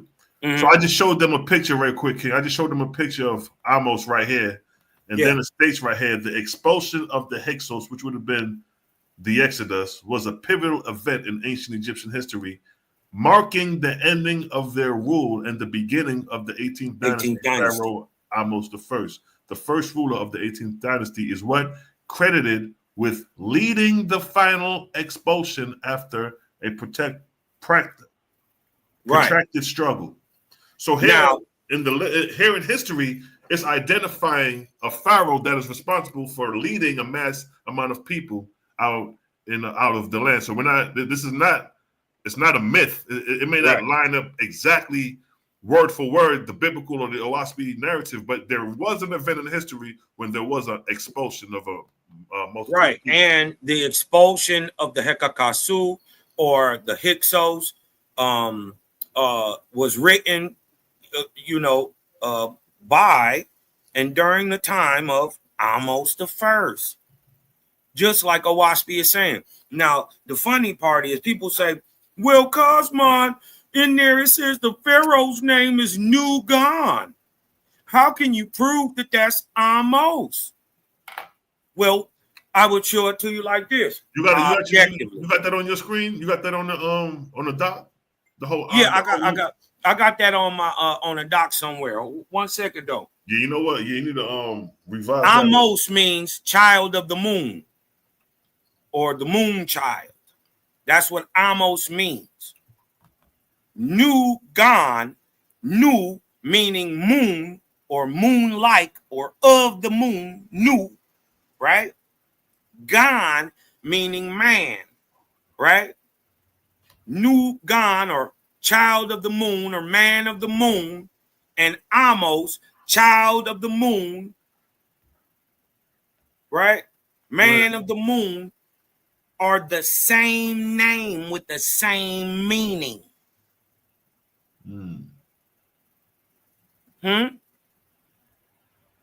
One is just his Greek Egypto terminology, Amos, right? That's the Greek Egyptian terminology for his name, right? But with the same meaning, but with the Gizan tongue, we got the same word for the same man, meaning the same thing.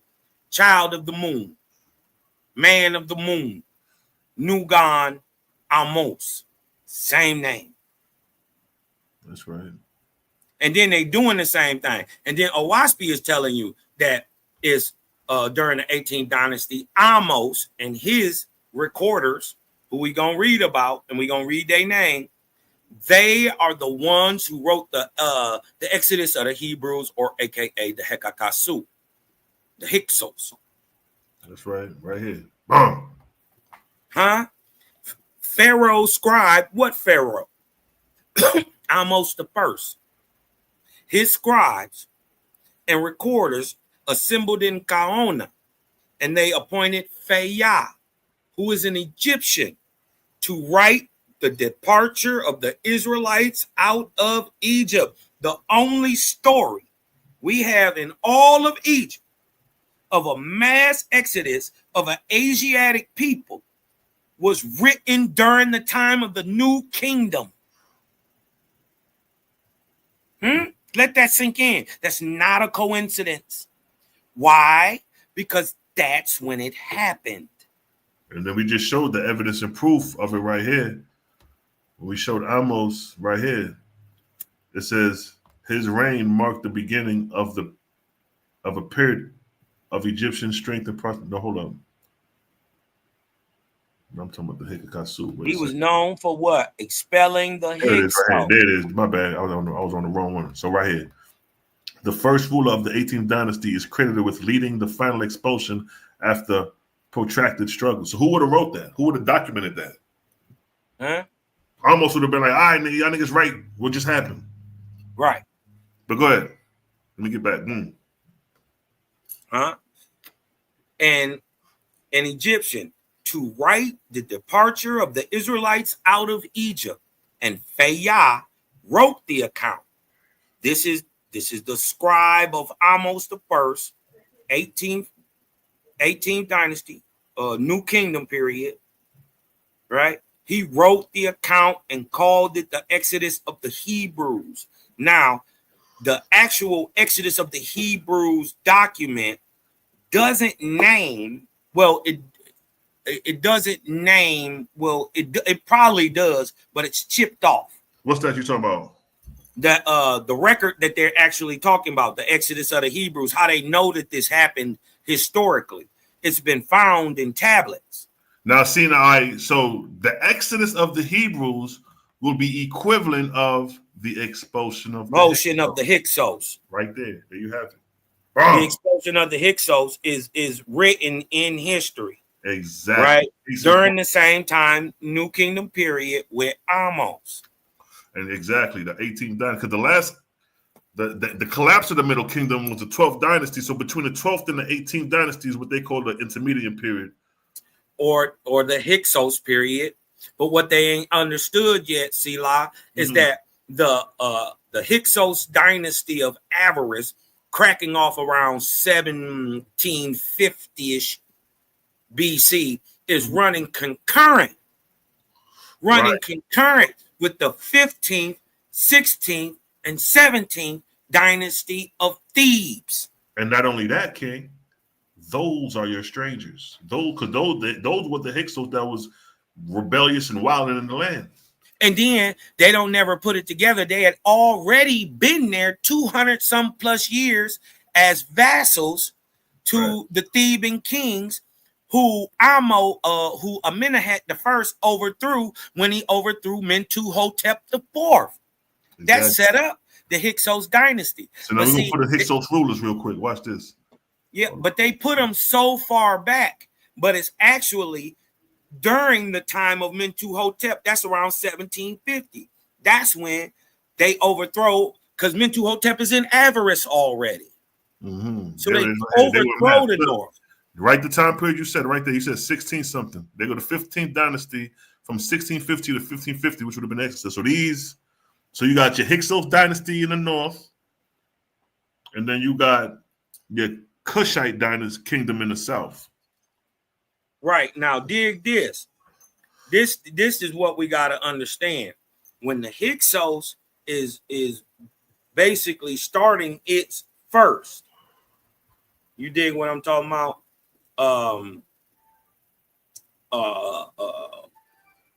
Thebes and the southern kings, you dig what I'm talking about, was already in its 15th. So you get these minor Hyksos dynasties rolling along with the 15th. You'll get two whole dynasties in the 15th. And in the 16th, you get dynasties on down till you get all the way to the end with Amenemhat the third, because you got to get Amenemhat the first, the second. You got to get his daddy, Sesostris, all these people that come down the Hyksos lines, right? Today bred up 12 dynasties, right? And Egypt is going into its 15th, 16th, 17th. This is why when they knock off the 12th dynasty of the Hyksos in the north, and the last ruler is a female. So Big Nefru. We know that's Sobek Nefru. But we know that that also happens at the beginning of the New Kingdom period, which moves the date down, proving exactly what we're saying. That circa 1550 BC, at the beginning of the New Kingdom, right? A new one, right? Go ahead. The 17th turns into the 18th. But you're knocking, how is that possible if you're knocking off Sobek Nefrus and Amenemhat the Fourth's kingdom in the process? They're running concurrent. So that would make the great Apophis, who oppressed the Theban kings. These Hyksos wasn't no joke. This nigga way in avarice. He sent them a letter way down in Thebes, thousands of miles away, talking about, I can hear your hippopotamus. You better shut him up, or it's gonna be a problem down here, cuz. That's what Amenemhat III. He was a boss dog. People don't know he had a 46-year rule by himself, but he also ruled 19 years as a co-regent with his daddy, Sesostris, who knocked off the Theban kings, killed Kamos, was oppressed. Listen, Apophis, aka Amenemhat III, was a monster. But but these are folks. But just like today, you got people who lean towards, the world, the kingdom. You dig what I'm talking about? You got good people that sell out every day, or your people who sell out to the system every day. Right? These is our Hyksos brothers. They was more like the Egyptians. They was more like the people around. And then you had your kit and kin who was being oppressed at the same time. We see that in America. A lot of people think a lot of the people that was oppressing niggas was pale white folks. It was niggas like you. White folks ain't had no goddamn power. They was hungry, starving, stinking, fresh out the caves. How you gonna come oppressing niggas with technology? No, it was them Europeans who was brown, just looking just like you, that came in. This is why you let them in. Because they came looking like you, talking nice and sweet. You got to remember, they told us many of the stories in reverse to hide the truth. Exactly. So, but the whole point is that Genesis, right? Coming back to it. God, Genesis, there you go. There you go, Genesis. Okay, hold on, wait a minute. Let's go back up a little bit. All right, go back up a little bit. Let's finish this off. All right. Selah wrote the account and called it the Exodus of the Hebrews. And it was recorded in the King's House of Records. This is where we read them in real time from. Right? This over 3,400 years ago. At the beginning of the Ark of Bond. Copies were made of it and sent to the large cities. And there recorded also, for such was the law of Egypt. Selah's record was afterwards accepted by who? Ezra. The drunk nigga in Babylon. Ezra. All right, so pause. It was accepted by Ezra. So now, at least the OAHSPE is saying that Ezra got it from previous scrolls. But now when we go to, hold up, cuz, when we go to how Ezra got it, according to the text, let's get it real quick. Where that? Hold up. And this is where you get your story of in the beginning, God created the heavens and the earth, because it's coming out of that Babylonian, Egyptian, Assyrian. Coming off that Molly water. He got this boy about to hit that ooey juice. You dig what I'm talking about? He about to sip on that sauce, some of that fire water. You dig what I'm talking about? You can pull up the second address 14 too. Yeah, let me it's somewhere in there. I know we got so many docs.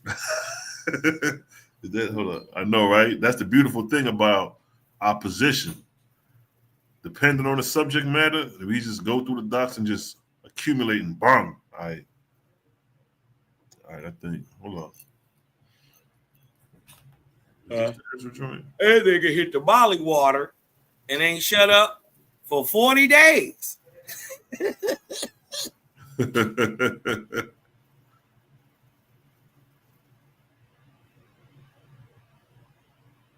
How did Ezra rewrite the law? Exactly. Hold on, no, that ain't it right there. Hold on, yeah, I gotta get this molly water. You might have to go pull it up, bro. And just type it in the search engine. Yeah, there, go right there. I'm tripping. I went past it. You know, niggas get overexcited and be zoom. Here we go. All right, let's get to the molly water. Mm-hmm. But before we get to the molly water, Second Esdras chapter 14, verse 21 admits that the laws were done away with. Look, for thy laws is burnt. Therefore, no man knoweth the things that are done of thee, or the work that shall begin. So during the days of Ezra, they had no Tanakh.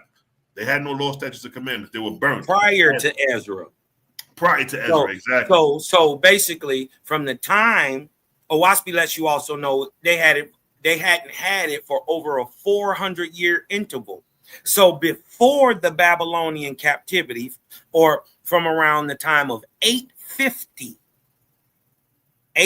to 890 BC, let's just say 850 to roughly 450, there was no written law. So every time you went to captivity in Assyria, you went to captivity in Persia, you went under the Medes, and now the Babylonians, you never, ever, ever had a written law. It had been burned, been gone. So that's proven. The Assyrian and Babylonian captivity is proven the destruction of the law, because they decimated Jerusalem. In return, they would have decimated the scrolls, destroyed all that, burnt it, boom. In return, justifies 2 Esdras 14:21, for thy law is burnt, therefore no man knows the things that are done of thee, or the works that shall begin. So he's saying you that the Israelites during that time would have had to been fully heathenized and paganized, following and fully engulfed in Babylonian and Assyrian culture. They totally lost their language. Remember, this is where they start speaking Hebrew. The Babylonians spoke Hebrew.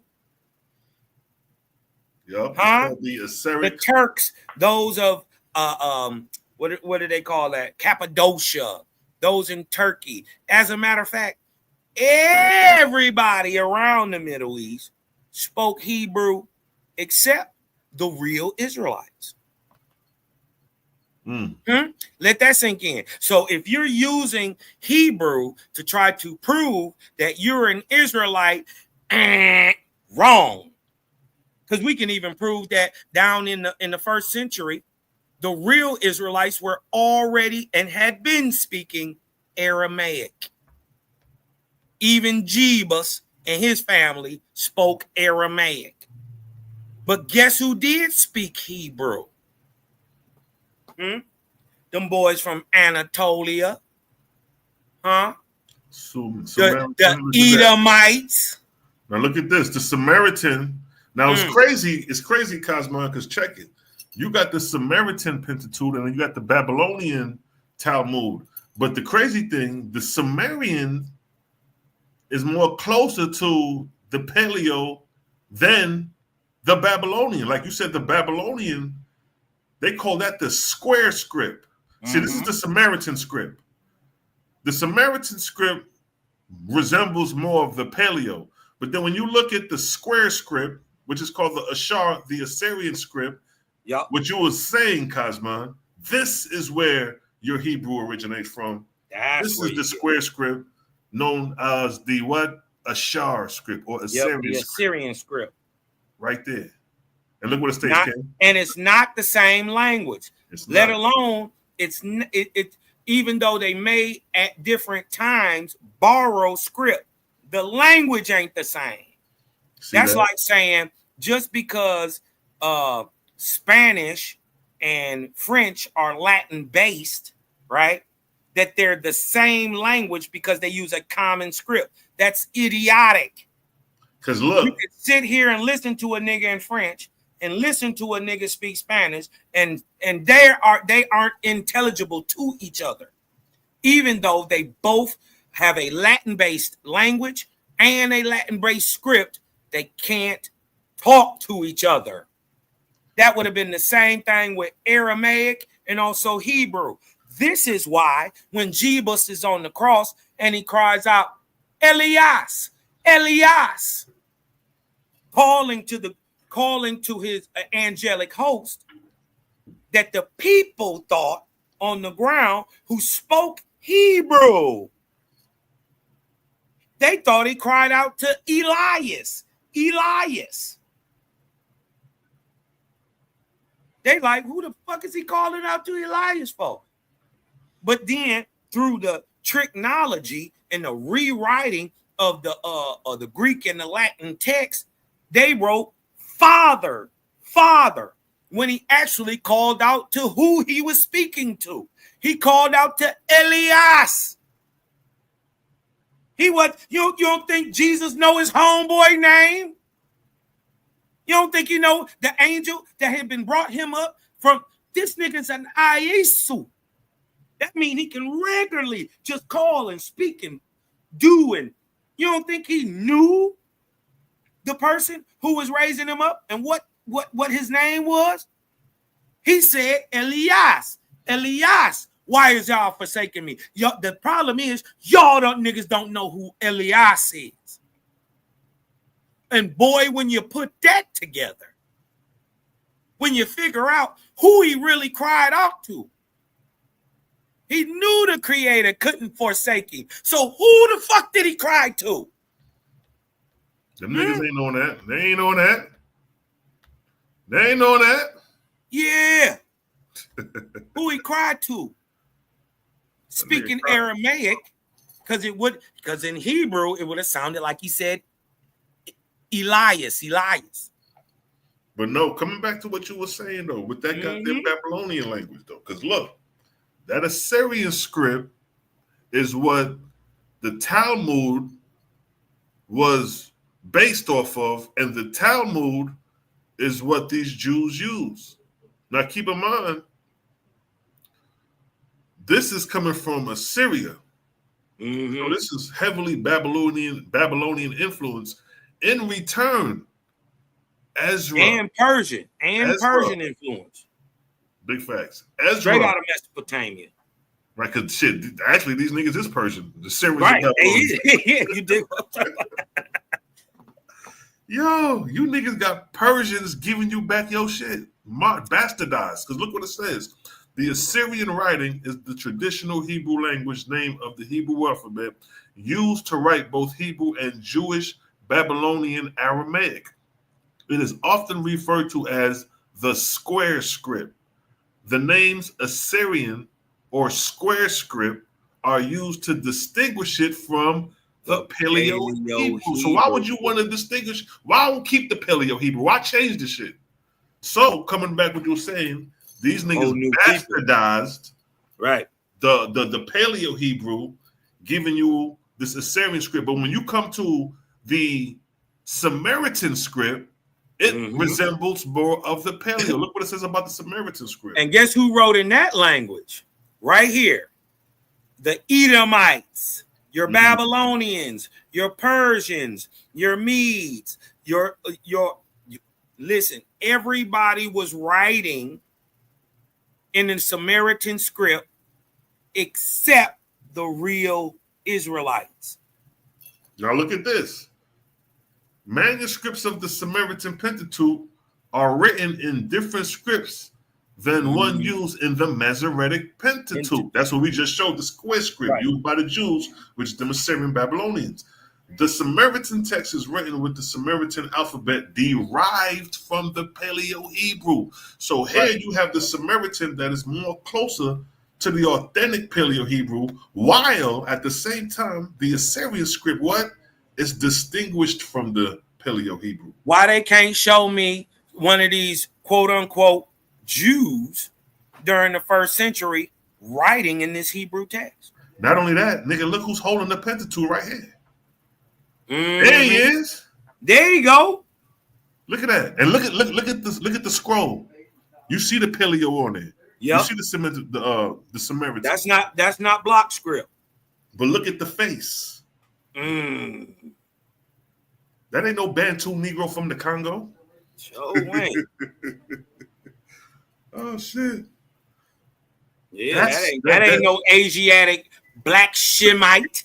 You think what I'm talking about? That is not the Asiatic black man. No. Where he come from? Yeah, where he come from? This is your Jew. This is your Judah. That's your This Levite. is your 12 tribes.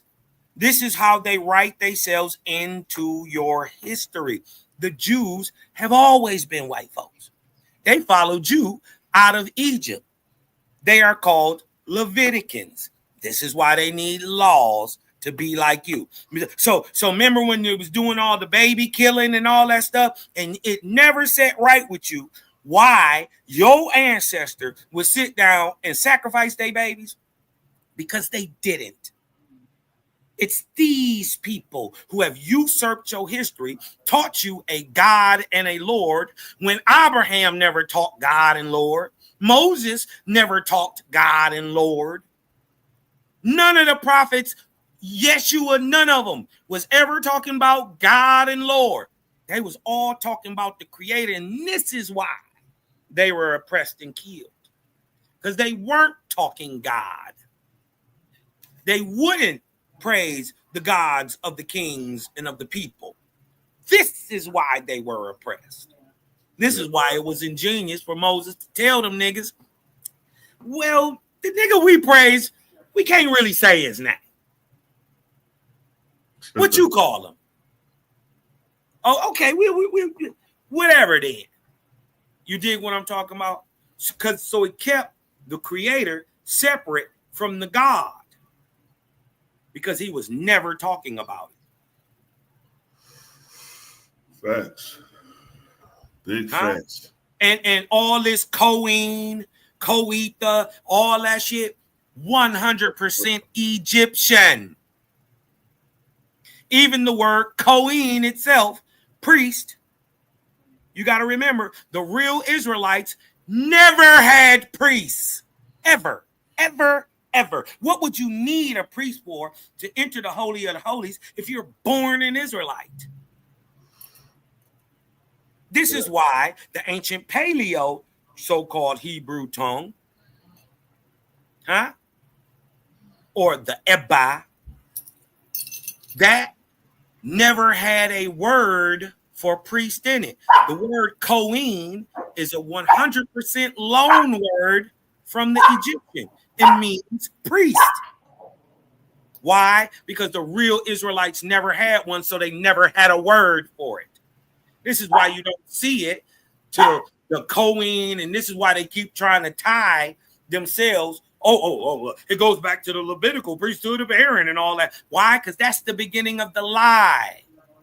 That's how they tie themselves in to your history. It is through the Leviticans all the blood comes. It is through the Leviticans that the war started. Didn't they chop a woman up in 12 pieces and send them across the world? It is through the Leviticans. It is through the Leviticans that you get your 10% tax. It is through your Leviticans that you... Go ahead, bro. No, blackout. Go ahead. Finish your bill real quick. I'm gonna add on. Here we go right here. But look at Anathacius. Don't he look like the same face of that goddamn Jew holding that Sumerian Bible? It is the same face. Man, hold on. Let me side by side that one, bro. Let me side by side that one. Look at this. Watch this.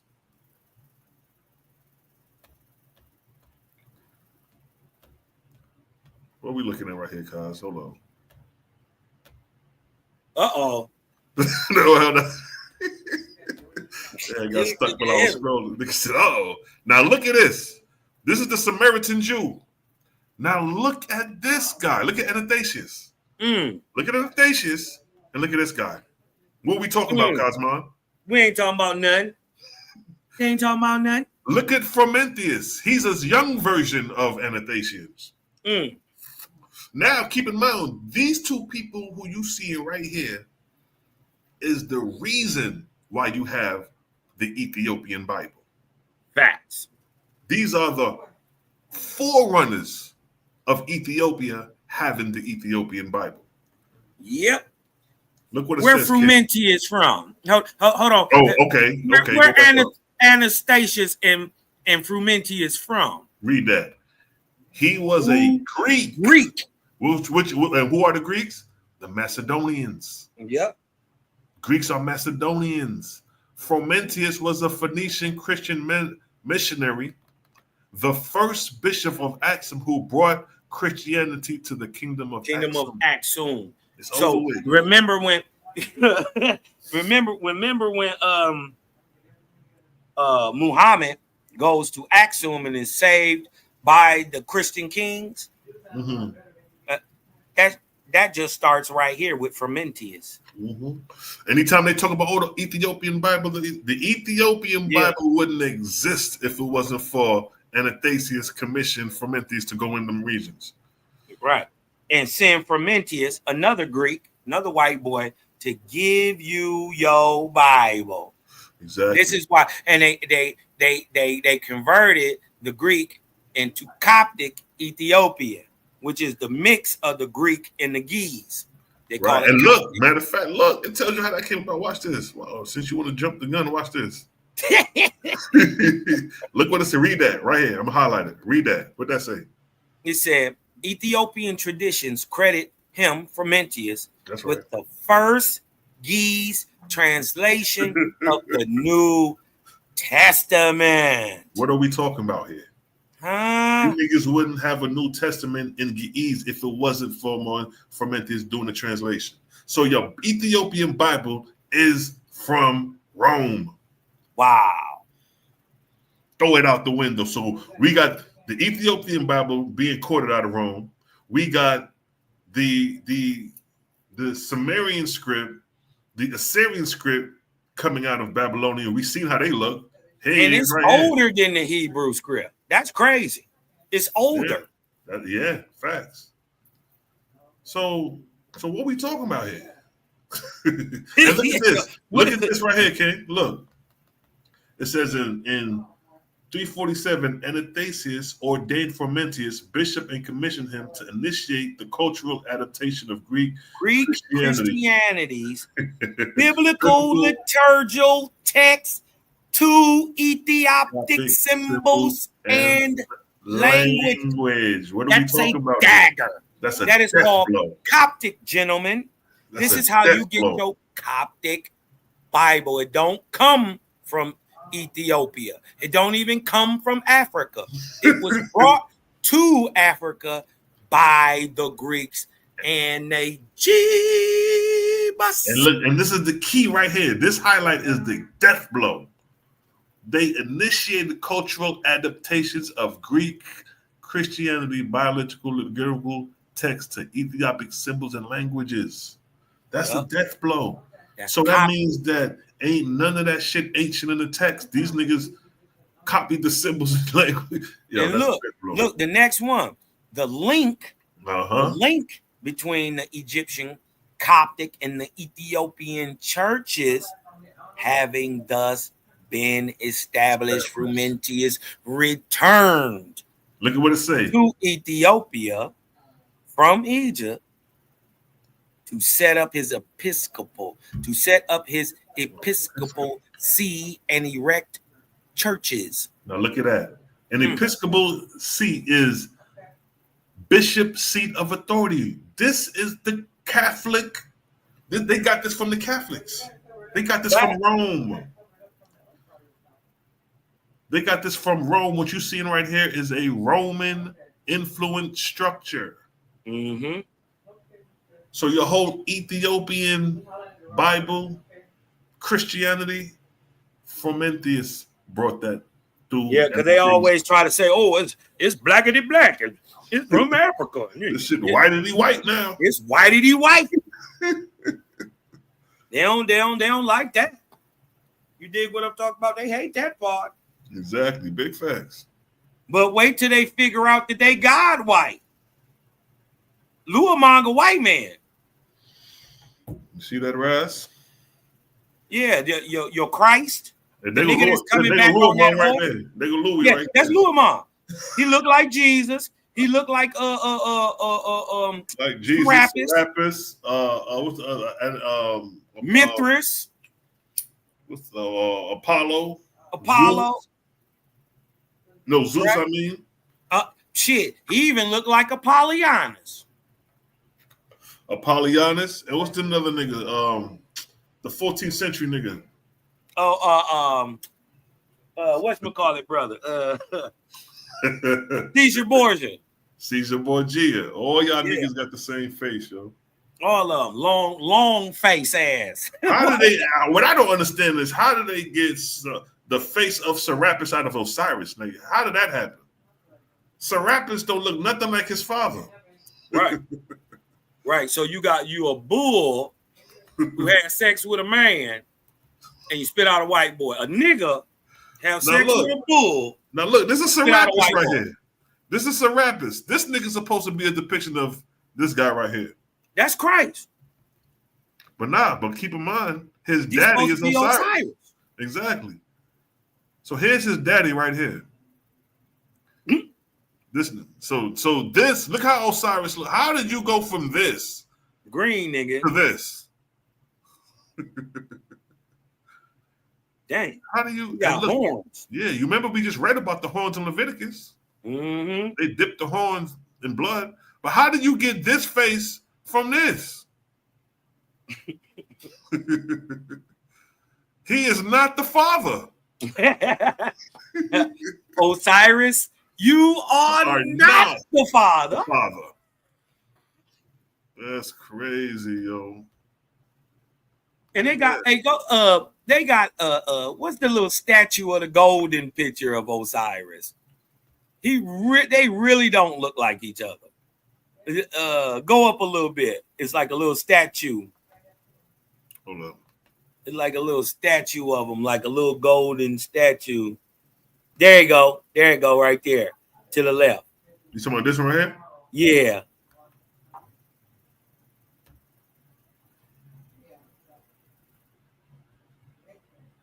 Hold up now. This could look a little like his daddy right there for a minute. There you go. I see some daddy features right there a little bit. But what I'm saying is, there you go. I'm saying this nigga Asian.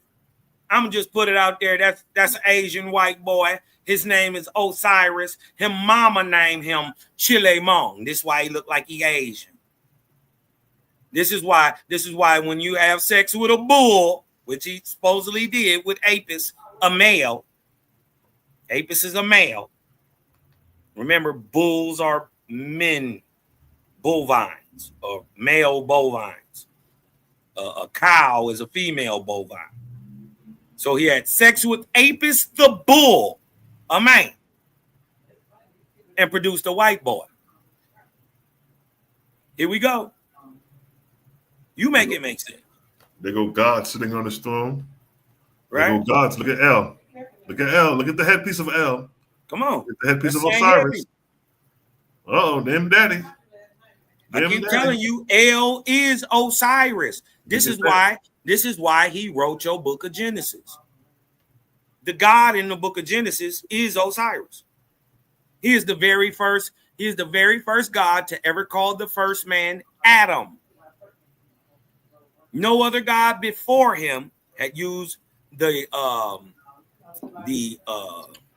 everyone had used the Phoenician term. You dig what I'm talking about? Asu to that term, to that time. Even the quote unquote Anunnakis called the very first man Alalu. Or Adamu too. Yep. Aramu. But that only comes after. You got to remember that comes after Osiris then wigwop the text. And until you understand that Osiris is Ea, is Anki, because they all mean the same thing. Osiris means land god. Ea means land god. Anki means land god. They exist at the same time because they're the same entity, just being called on by different people in different parts of their kingdom. That's right. Simple. Look at the headdress of now. Keep in mind, this is what? Look at it says El, Father of Gods. Psalms 82:2. God standing in the midst of the congregation, he judged among the mighty. So, if he's the Father of Gods, with that headpiece of Osiris, and then Cosmon, not only that, we got to bring Baal in the picture, because Baal, the god Baal, is wearing what? The exact same headdress as you see here. Look at that. You got the headdress of Baal, Osiris, and El, all symbolic to each other.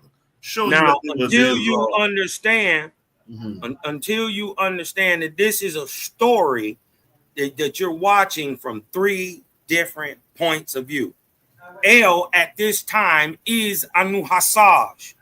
This is how he gives birth to the god of the Nile, and Baal, and Yahweh, and Ashtaroth, and Anat are all sons and daughters of this god. That's right crazy. Here, El.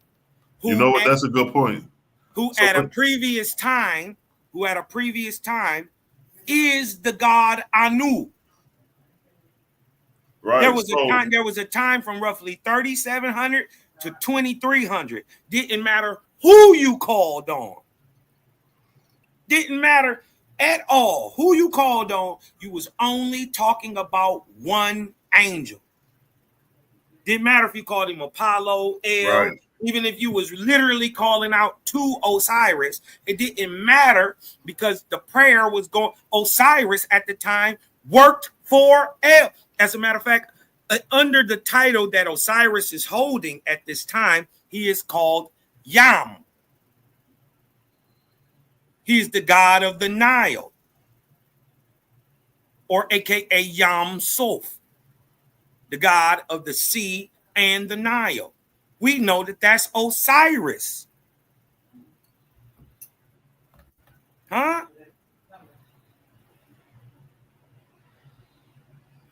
He is called Yam.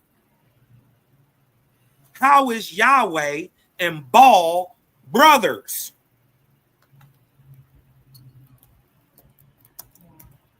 Nobody ain't put that together. They're brothers.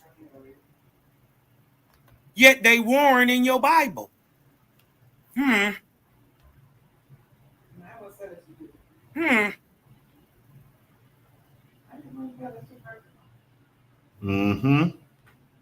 This is way before your Bible existed.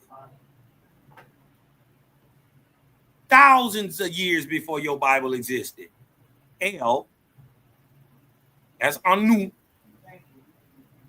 or Anu as El, set down his pantheon.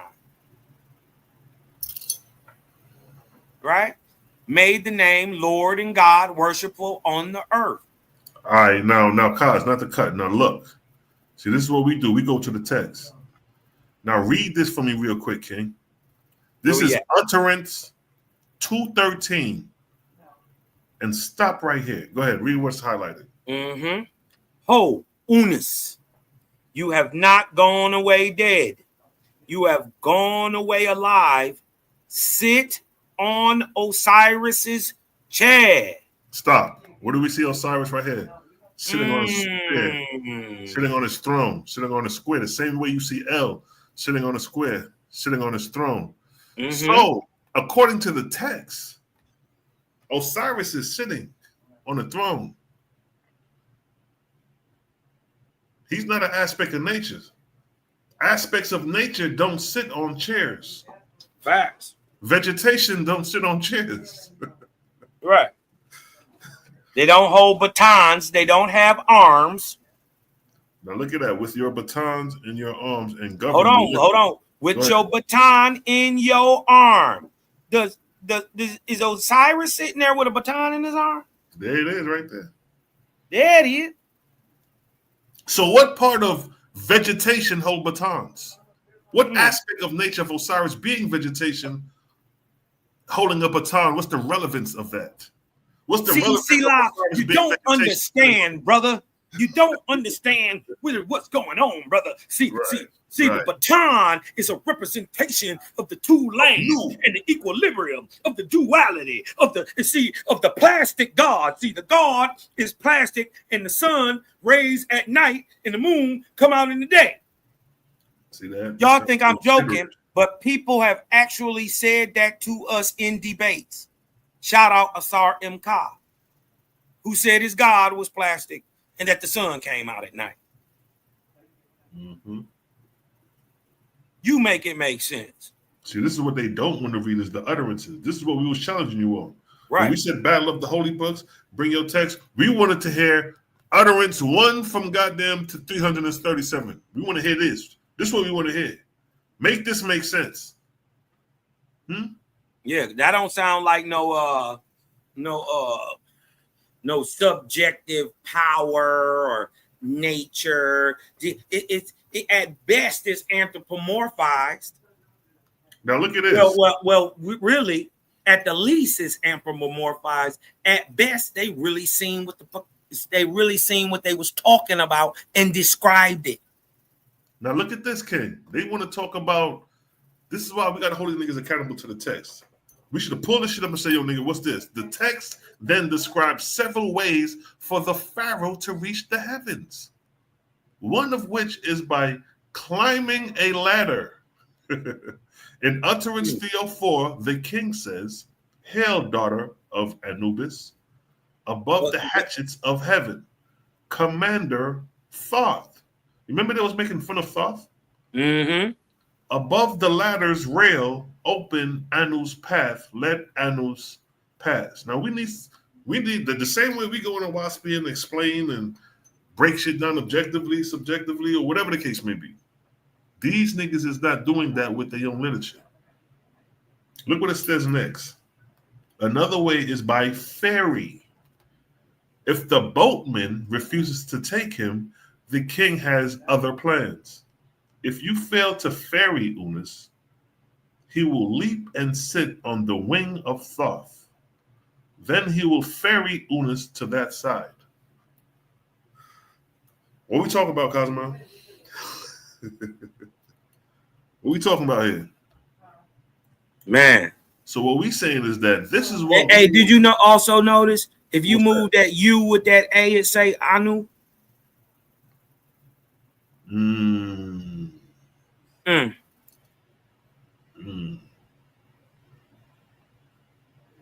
That's crazy.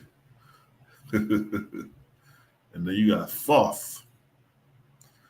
So here is text talking about the literature and its interpretation. Now keep in mind, when I did the video, European authorship of Egyptology, these Europeans are responsible for the interpretation. So if you follow these interpretations, you can't say nothing about the OAHSPE talking about the interpretations and concepts coming from Europeans when your concept of creation, the myth creation, was fashioned by European Egyptologists. Not only currently, but from the 1600s coming on down. And before that.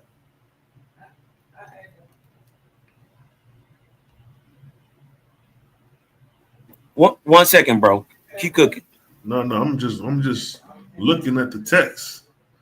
Apart from the burial of Anus, only the pyramid of Titi displays the cannibal hum. The cannibal hum. Who gave you that? The cannibal hum. A God who lives on his father, who feeds on his mother.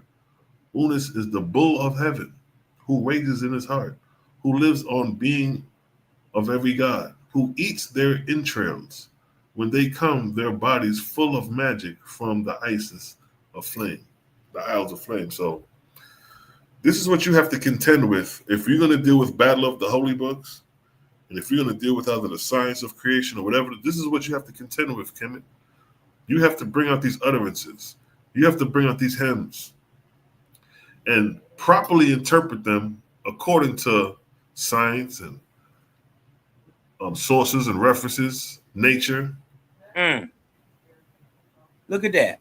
A God who lives on his fathers, who feeds on his mother, sounds like a parasite. What OAHSPE calls a druge, a low demonic spirit who feedles onto another. Just saying. Hold up. You just opened something, boy. A God who lives on his father and feeds on his mother. The hum is called cannibal hum. No, I didn't even see that. I didn't even see that. We ain't decided to make this up. The cannibal him. Yeah. These boys was eating niggas. They hit you with some of that African seasoning. You'll be some foo-foo. They eat you with foo-foo. Now let's go to the book of what book is that? The book of Judgment, when it talks about fetalism or the reincarnation. Book of Judgment, I think it's 3. I mean, the book of Judgment, right? I know it's verse 11. There it is, right there. So now the pyramid text is saying the cannibal him, a God who lives on his father, who feeds on his mother. Let's just use that as a precept for this right here. Book of Judgment, chapter 4:11. But of those who are below grade 1, there are more than 6 billion spirits, which comprise those angels who know nothing more than babes, though for the most part they were full-grown adults as to their earthly life. They don't know more than a babe in the spiritual world. Yet when they died as old men, birthed into the spirit world just like a baby, knowing nothing.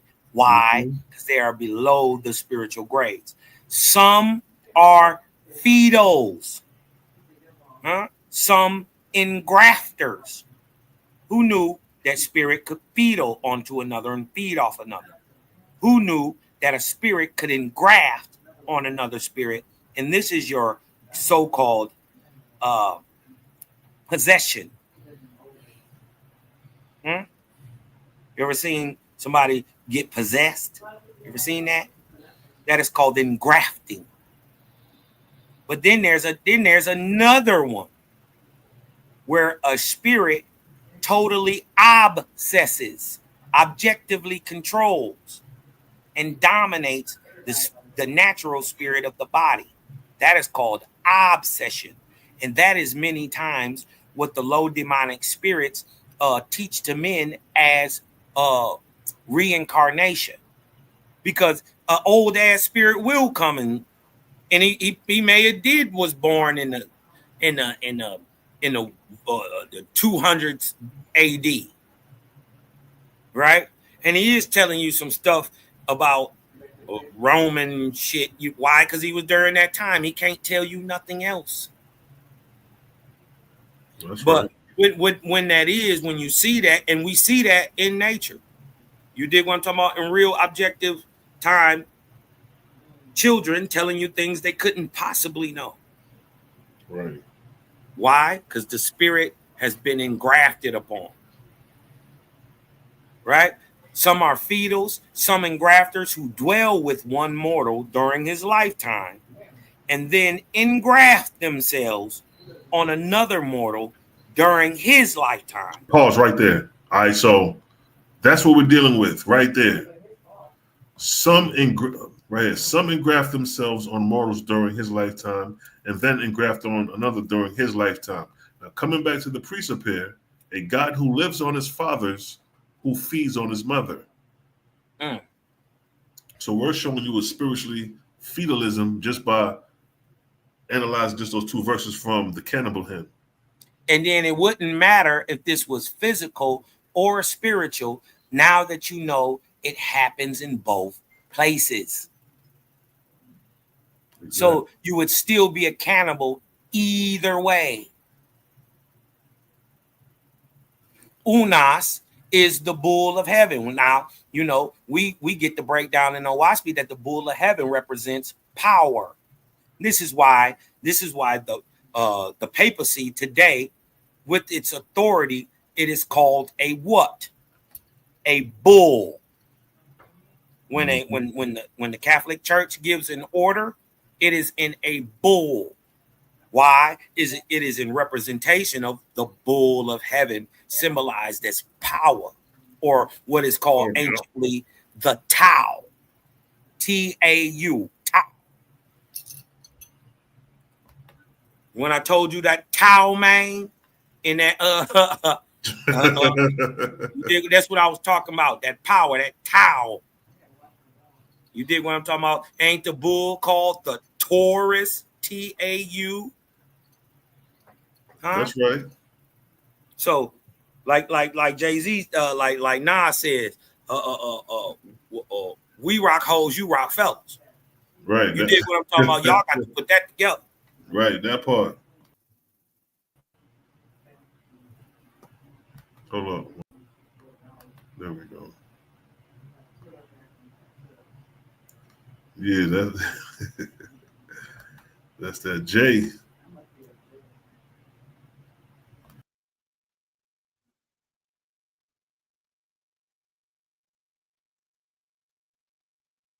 Boy, when they indoctrinated, they go down with their God. It's the fear of the Lord. It's the Canaanite God. The Canaanite gods. Boy, that indoctrination is real. These people be under the God spell. They just do not think for themselves, right?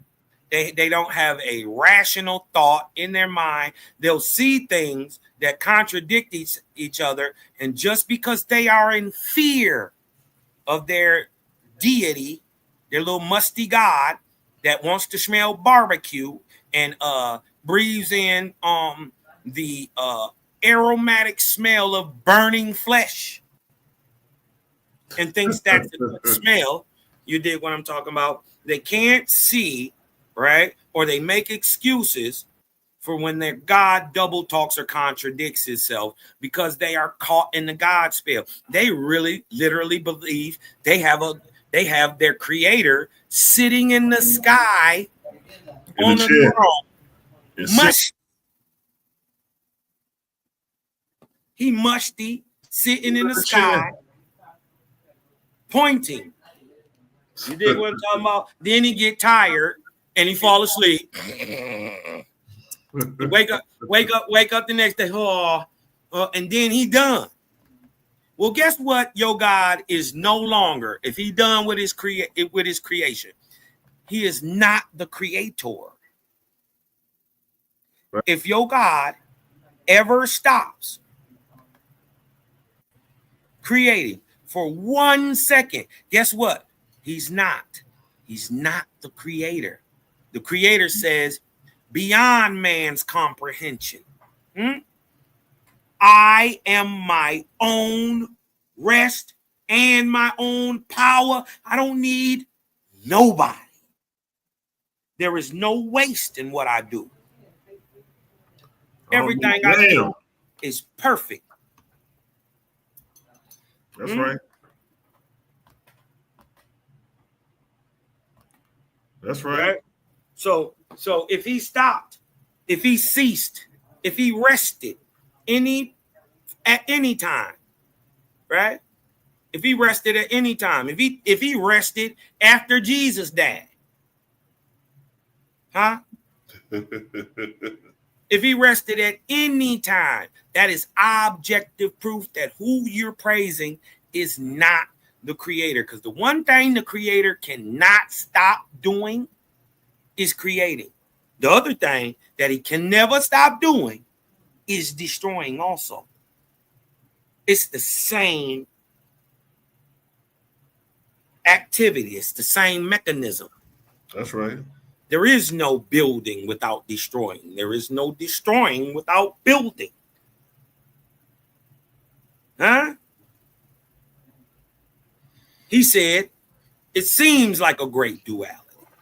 The left, the right, the up, the down. That's just the part you can see and the part you can't see. But what you can't see, I'm making that happen. Right. It's not because some energetic force or some other thing is doing. Only reason anything is happening is because I'm there. Woo. This is the guy I'd always been looking for. You know, that in the beginning I made the heavens and the earth. Nigga, how? Right. How? Give me a step-by-step process. If you was the creator, that would be easily done. You would be able to put that in a book. Only book that we've ever seen that in is in OAHSPE. You ain't seen it nowhere else. As a matter of fact, there's only 2 cosmogonies in the world. And one of them ain't in Bible. Bible doesn't have a cosmogony at all. And if you think you do, if you think it does, you're just stupid enough to believe that a cosmology and a cosmogony are the same thing. You just that dumb enough to believe. Huh? There's only 2 cosmogonies in the world. Huh? There's 2 in the world. Big Bang, and that's found in OAHSPE. The creation story in OAHSPE and Big Bang, there are no other 2 cosmogonies in the world. Nothing goes on to explain the objective realities that we are seeing, especially in our solar system. Yes, sir. Hey, you got your little young Malachi Maccabee. My big brothers, what's the word? Gang in this thing.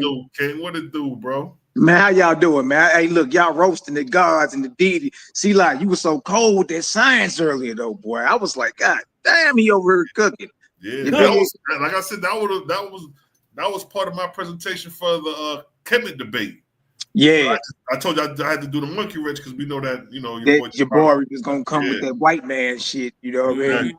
And man, that deal was that deal was wild. But that's what I'm saying. They never went out their text. Nobody did. Nobody. You did. So look, they re-aired our debate we had with these niggas. And look, we booked them niggas, man. Yeah. We booked them niggas, bro. Like real spill. They replayed it over on Satnetta channel, right? And these niggas got the unmitigated gall. Like over 80% of these niggas said we lost. Yeah,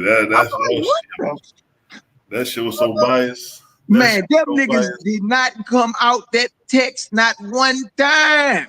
Nope. Man, look, Cosmon Carroll and Durrell both came with 2 working scientific experiments that is objective. You can go home and do this shit in your kitchen. Exactly. Back. They ain't even addressed that. They ain't even addressed that. These niggas didn't address time, cosmogony, or Asar attempted to with the Big Bang. Right. But we rebutted that. We rebutted that with George Lemaitre's. George Lemaitre introduced that shit in the 30s. Exactly. Family 100 years ago. And then we killed them when we proved that you can't use a theory to prove a myth. Yeah, exactly. And we had our articles and everything. So as soon as he comes out and with his little round talking about the Big Bang, you know us. We like, hey, look, whoever going up next, but go ahead and address that real quick. And we already had it. Because we knew you niggas. Like, what other cosmogony is it, like Cal just said? Mm-hmm. So you niggas got to try to come and prove the Big Bang. We see, we already knew where you was going, right? Man, so if the Big Bang is introduced by a damn Jesuit priest in the 1930s, how in the hell it has anything to do with ancient Kemet? Exactly. Right. If anything, it would have made more sense for the European Egyptologists to bring out the Big Bang, and you can validate it through your Egyptologist than a goddamn Jesuit Catholic priest who's following Bible. Yeah, ooh, that's a good point. That's a good point. It'd be, you'd have more legs to stand on, being that the Egyptologists are the interpreters of your languages and text anyway. Right. If they was to bring it out, you would have had more legs to stand on. But being that a damn Jesuit priest attempted to introduce this thing in the 1930s, nigga, this has nothing to do with Kemet. Then I saw, did he say somebody his gods was plastic and it's the sun plastic gods, and the sun comes up at night? Biochemical waste. What he say? He said the God. He said the gods and the earth is made out of plastic. Plastic. Hey, Selah, I think we don't we got it on they do we got it's that on them? It's one of them things where he and said one of them clips, the clips plastic. that we got of Kemet, that clip we made of Kemet. No, we made the clip of the Brews saying they killed their child. Real quick. Yeah, that clip you made of Kemet. I think the sword in there, and if it ain't in there, I think I got a clip somewhere. Well, this nigga is saying that his gods is plastic. you had plastic in ancient Kemet? What is we even talking about her? Hey, how do you idiotic niggas got the nerves to say, and that's what we was talking about, battle with the holy books. How do any of you niggas got the unmitigated gall, nigga, to open up your mouth and say we lost to them niggas? And then, this nigga is saying his God is plastic. He's introducing Big Bang. And this nigga said the sun comes up at night. I found it. And these are your scholars.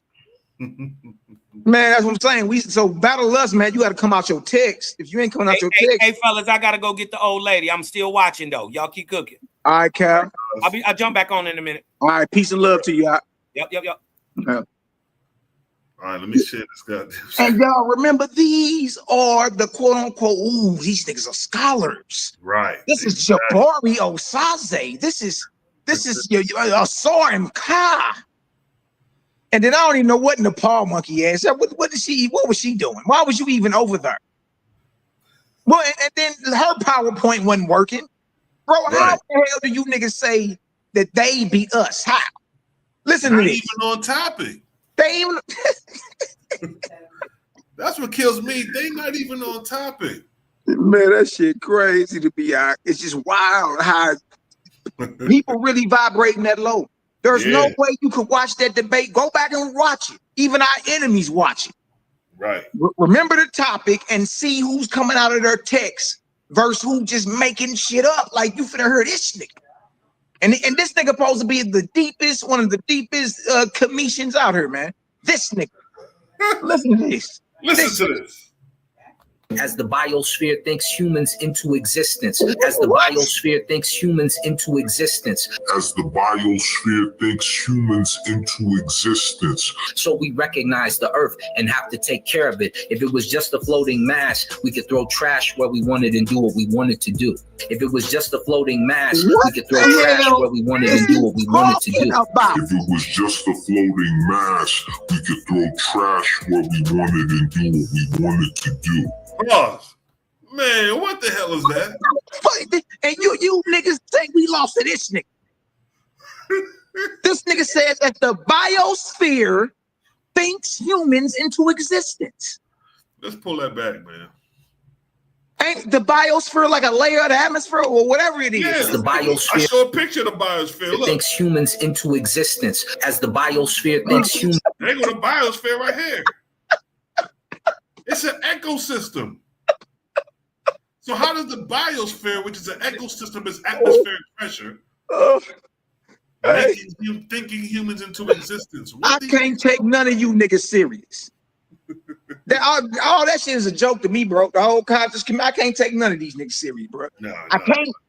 Nah, definitely not, yo. That damn ecosystem is thinking humans into existence.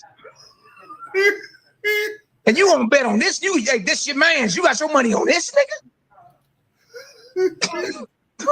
As the biosphere thinks humans into existence. As the biosphere thinks humans into existence. As the biosphere thinks humans into existence. So we recognize the earth and have to take care of it. If it was just a floating mass, we could throw trash where we wanted and do what we wanted to do. If it was just a floating mass, we could throw trash where we wanted and do what we wanted to do. If it was just a floating mass, we could throw trash where we wanted and do what we wanted to do. It is in the southeastern side behind Punt that this God exists. It is in the southeastern side behind Punt that this God exists. It is in the southeastern side behind Punt that this God exists. And Ra rises in the morning and they're explaining the sunrise and how it comes up in the night. The sunrise and how it comes up in the night. The sunrise and how it comes up in the night. Let's talk about my teacher, award-winning scientist Hitoshi Moriyama. He said, when you take the ball and throw it into the sky, that's the beginning of the Big Bang. When you take the ball and throw it into the sky, that's the beginning of the Big Bang. When you take the ball and throw it into the sky, that's the beginning of the Big Bang. What's up, guys? Welcome to another show. And today, guys, I will be throwing a basketball in the sky. That's it. And you're watching the universe expand until it reaches its zenith. When it reaches its height, then the universe is expanded, and in those areas it cools off, and we can tell because the ball starts to come back down. Because the ball starts to come back down. Because the ball starts to come back down. Man, come on, bro. You can't be serious. Come on now. And then what? Notice he ain't going to Kemet. He brought up a Japanese, and he said, "My teacher." Right. So the nigga he learned at the kneecaps of this Japanese teacher. He's a pupil. He learned at the kneecaps. And what he learned from his teacher about the Big Bang is to throw a ball in the sky. Nigga, why you ain't go nowhere to one of them hymns Selah and Cal was just reading? See what I'm saying? Exactly. And explain the Big Bang. That's what we talking about, man. Like, look, if y'all gonna come outside and really play ball, I'm talking about really battle with the holy books. If you won't come outside and play ball, you gotta play by the rules. What is you niggas doing? None of y'all are even going into y'all text attempting to battle us. We firing out of OAHSPE. Exactly. We firing. Y'all over here. It's shadow boxing the earth. That's what y'all do. And then not only that, we coming out their book even more. We coming out the Bible more than they are. Man, when Selah had a debate with all of Olay, Zion, when he had a debate with all of Olay, man, you went to the Torah more than him. That's sad, bro. Yeah, it's all over but the shouting. That's what I'm saying. I don't take none of them cats serious. None. Yeah, they all look, we got them all on camera lying. Right? They all try to spin the white man, and then they obviously just make up crack pipe logic like what you hearing right here. This is crack pipe logic. Nobody will take this man serious. Now compare this nigga throwing up the ball, describing that as the expanding of the universe compared to what I was bringing out earlier. Come on, bro. Come on, son. Come on, bro. Yeah, it's not even, and that's what I'm saying. Like, we really do y'all a favor. We be doing y'all a favor when the gang be on and doing these lives and teaching and doing everything we can to bring this light worldwide. We're doing y'all a favor. Facts. You understand? Because trip off this. This is without the gang, this is what you left to. Exactly. And remember, y'all, this nigga is supposed to be the deepest commission on the planet. We got another clip. The nigga admit his gods are plastic. No, I can't take you serious if you see a debate. My brothers bring working experiments. Facts. My brothers bring objective truths that can be easily verified. We ain't winging nothing to you. We ain't just throwing something out there. We ain't swinging mud. Facts. How the hell you watch that debate and anybody vote for you niggas? How? Facts. That's just the bias in the show. Nigga. Yeah, that shit crazy. That's what I'm saying. Like, look, we got to make sure from here on out, if we agree to any type of debate over on any of these platforms, hey, if you niggas is not firing out of your text, you lost. Debate over. The moderator stop the debate. Yeah, we gonna interrupt it and everything. Stop the debate. He ain't firing out his text. Yeah. The next goddamn word coming out of his mouth should be utterance. I should hear utterance. Yeah. Stop the debate and say this nigga ain't firing out his book. That's right. And that means the moderator got to keep track himself of how many times each one of us come out of our text, and so be it.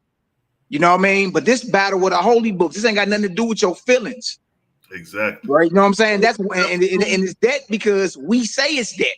Y'all want us to come over there and debate, then we firing out of OAHSPE and Bible. Now what's up? And see, that's the sad thing, because we genuinely coming with this. We genuinely coming with the concept. So for you to have a platform and be disingenuous, you may want to reconsider why your numbers ain't doing the numbers that they used to do, because so many people complain about the disingenuousness of the platform. Yeah. God, you had some of the best. I had some of the best over there. Yeah, you go back. We go back with Sar. Yeah. Yeah, he had some of the in the beginning. In the beginning days, niggas couldn't even bring the OAHSPE because them boys was coming with so much. They had shit squared away strategically well. I was picking niggas brain back then when he was still cool with Sarah Suicide. Yeah, I was in the mix when he came to it. I was in the mix and made myself known like nigga Selah Shalom right in the midst of them niggas. Like I wanted to smoke then with Sarah Suicide was rocking with them niggas. Yeah. And I would have called them niggas out the same way we call them niggas out now, because I would have said the same thing I'm saying now, nigga. Go in your text. Yeah, you got to go in your text, man. Other than that, we ain't trying to hurt none of that. Because if anybody can just wing something and sling some mud, nigga, and the audience starts seal clapping, like he made a point, nigga. Right. No. Where you get that from? Exactly. Facts. No, man. That shit crazy to me, y'all. You want to finish listening to this? Yeah. Play, bro. When it reaches its height, then the universe is expanded, and in those areas it cools off, and we can tell because the ball starts to come back down. Oh God. Friction is the heat is caused by the molecules moving, speeding up. Nothing is being brought out. Is heat being brought out? Yeah. Nothing is being brought out. Is heat being brought out? Yeah. Nothing is being brought out. Is heat being brought out? Yeah. So let me tell you where it's located in the book of Cosmos. So nothing is being brought out, but heat is being brought out. Yeah. See, y'all be so smart, you sound stupid when we slow it down. Because y'all just making up shit as y'all go. See, our shit is structured. Yeah. We ain't making up nothing. You're going to get the same exact answer every time we deal with creation. We'll never come out the wind and just be like, yeah, see, heat don't come out, but it comes out. You'll never catch you saying something silly like that. Never. Man, son, I don't even know what to say, man. I don't know.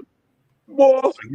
You're right. I don't know what we're doing wasting time. Yeah, man. This level of disingenuousness about just information.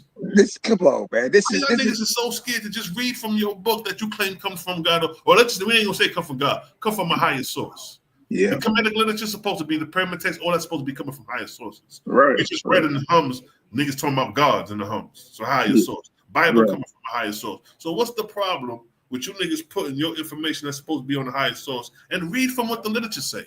It's real simple. It's real simple. You know what I mean? You know what it is? It's fair because they know. You understand? Deep down, whatever that is that's inspired them, told them, you bet not. You bet not even attempt. You better come out here and try to do you some misdirections and smoke screens and shit. And that's what's happening. That's what's happening. But what the hell is she talking about? Nothing is being brought out. Is heat being brought out? Yeah, the molecules. She start moving her fingers. Yeah. Sounding Her stupid. little fingers, the molecules and friction, and you don't know what you talking about, Bobo. Nope. You don't even know what you're talking about. Man, listen. 38/1.37 to 42 is where it says the sun does not give off heat in the book of cosmogony. Then why is the space between the face of the sun and the face of the earth freezing cold? Objective proof. She don't know what she's talking about. This is from NASA Webb Telescope. By the way, Webb Telescope is. That was a dagger. Ooh. Ooh. That was a dagger. And look. Y'all was in the audience, seal clapping like it says that in the book of Cosmo. Oh, that book is trash. But see, they don't understand the vortex. Exactly. Because the friction of the vortexes from Earth and the sun is what produces the friction and the heat. The vortex. Because if that's the case, why is it so cold in the wintertime? And that same sun is, and it's not, why it ain't 100 degrees all year round? And it's supposed to be closer. It's supposed to be closer to the earth at that time. Obviously, it's an unseen force that's manufacturing what we call heat, light, warmth, and cold. Absolutely. See, when they lack the understanding of the vortex, that's what they don't know. The friction between the sun's vortex and the friction between the vortexes at its peripheral. That's where the friction and the heat and the light, all that generates. Yeah. At the peripheral of each vortex. The light of the moon, that shit is generated from the peripheral of the Earth's vortex and the moon's vortex. The moon vortex, yeah. In contact with each other. Yeah. That's the spark. That's the charge. That's the light. That's like turning on the light. Bang. The friction. Hey, and see, it's crazy. Because the way Cal rebutted it, right? Can anyone explain how in the hell is it negative 446 degrees in outer space? Exactly. The space between the earth and the sun is freezing cold. Freezing. And that we don't even got to go that far. We could just go a couple, even though OAHSPE say a couple miles, 10 miles above the Earth's surface is goddamn freezing like the tropics. You see what I'm saying? Look at the top of mountains. You got ice caps. And that ain't even nowhere compared near the sun. That's the ice cap of any mountain on anywhere the planet is gonna be cold. Look at Africa. Nigga, you got the highest mountain in the Kilimanjaro. Nigga, it's ice on top of that motherfucker.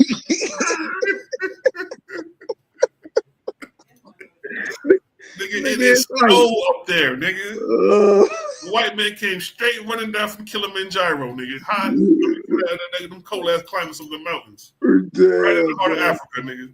The Caucasian came right out the heart of Africa up Kilimanjaro, nigga. Some niggas ran up there, got frozen, came back white. But hold on, hold on. I know I ain't tripping. Let me pull that up, man. Look at that mountains. So we ain't even got to go as far as the sun, nigga. We can stay right here on Earth. Right here on Earth. And she thought she had a point. That's the whole point of what I was saying. She thought she had a point, and you mealy mouth Negroes in the crowd thought she had a point. You thought that she debunked the OAHSPE, but science proves, you know what I mean? Just by the fact that the space between the Earth and the sun is freezing cold. You can't. So then, where did he get? How did he get to the Earth? Then? Right, exactly. How did he get to the earth? If the space between the sun and the earth is freezing cold, and what the hell is heating the earth? Now look at this, Mally. See the screen? I gotta change it. Hold on, you change this. Watch this. Watch this, my brother. See, and that's good that they do these things because they open up a can of worms. Yeah. That can't be goddamn closed once we got them get hold of it. Now watch this. Now look, this is Kilimanjaro right here. Kilimanjaro, Africa. Now look. We got some hot ass giraffes. It's probably 100 degrees 125 degrees, Mm. and right at the top of that mountain is the Caucasian freezing weather. Oh, wait. You got the Caucasus Mountains right in Africa as far as weather conditioning. Good night. Good night. How do you explain that? How the hell on the ground it's 100 and something degrees? But right on top of that mountain right there is obviously cold. Exactly. Where the sun at? Yeah, what the sun? The sun ain't melt that. Mm. It should be running rivers coming down that mountain in the summertime. The sun be at high yeah, Kilimanjaro should have been eroded away by now. Exactly. Why all that ice and snow should have melted, turned into some water. And as hot as the sun be on top of that mountain, like y'all say, that's where the heat comes from the earth.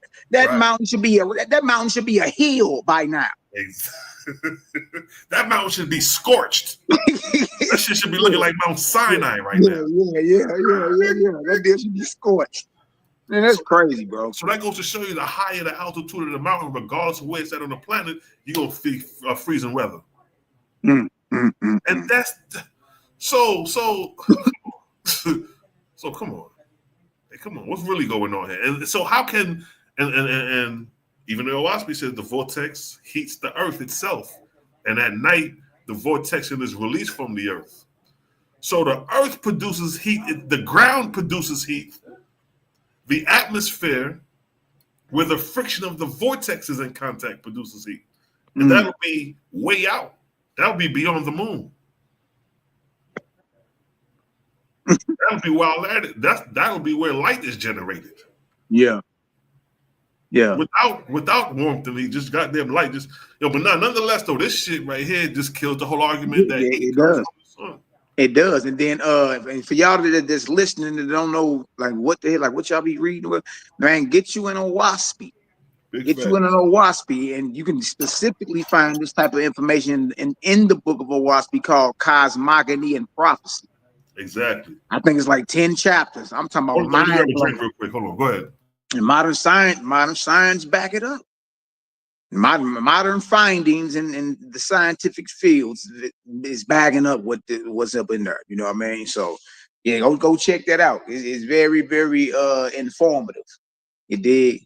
Very, especially if you got a scientific or some type of analytic mind. You feel me? You can get your mind blown. What people say it is, it ain't. And then trip off this. Cosmogony is the science that deals with the origin of what we call our universe, and in particular our solar system. You see what I'm saying? And that's why what Cal was on earlier, he was saying that it's really only two cosmogonies. It's the Big Bang that these niggas we debunked in that debate, but we proved that not to be true. Right. And it's what's found in OAHSPE. You know what I mean? Some would throw in the creation story in Genesis 1. You know what I mean? As one, because they are in the beginning, God created the heaven and the earth, or the heavens and the earth. They'll try to throw that out there. You did, right. But when it comes down to what's objective, what can be proven, what can be pointed to, it did, and what modern science like is objectively like, yeah, that's spot on. Facts. You feel me? So that's what I'm saying. The information is what we want about. The information, we don't care nothing about the author of any book, Bible, or whatever. We only did that because every time we bring OAHSPE up, you niggas like to bring up the fact that JBN was a dentist, which if you ask me, brings more credence to the book. Exactly. Because if he's a dentist, when he got time to study cosmogony? He don't got no time to be studying okay. He's a dentist. You dig? So for people to be saying, well, he made it up out the you know what I mean, the whims of his mind, that no, all you gotta do is get into the information and look at it. Exactly. You dig? Well, we understand everybody being reserved about it. We understand. We went through all that. White man this, white man that. But when you come to find out, white man didn't publish all your books. Right. All your books you get your higher insight from, or even your learning. Who published your textbooks when you went to school? Exactly. Facts. You don't know. You know what? You don't know because guess what? You don't care. And you never even thought to even look it up. Like, nigga, you speak English. Who taught you that? Who taught you how to properly structure sentences and paragraphs? Exactly. Who taught you how to compose English? English Comp 101. You used to take all that, yeah. Yeah, you learned that in school. From textbooks that were not written by Nam person that looked like you. Mm. So we got to stop the white man. It's time to level up. We got to blow past the white man topic. Yeah, that's irrelevant. That's irrelevant. Let's just look at the information. You can't bring me a book that the white man didn't publish. Your concept of Egypt is fashioned off the white man. Your concept of the Torah, your culture of Hebrew identity is given by the European Jews. Come on, we got to stop that, and then that's the reason we go that hard at Bible and Kemet and all that, because y'all always bring up JBN. Y'all always bring him up. You know what I mean? We don't never talk about. Only time we talk about JBN is when you niggas talk about it. Yeah, you know what I mean. And y'all, it's a spiritual stratagem from those who vibrate low to keep you from the information in the book. It's just a book with some words in it. It ain't gonna kill you. Read, open up that deal and read, and then go challenge what it is you thought was true. Like test it. And then it's like, you know, I look at it like school too.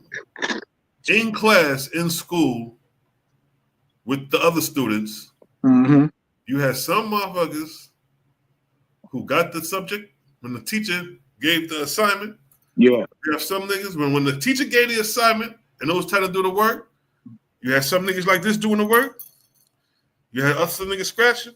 Yeah. You had some niggas with their pencil down like this. They ain't even trying to learn. They don't understand.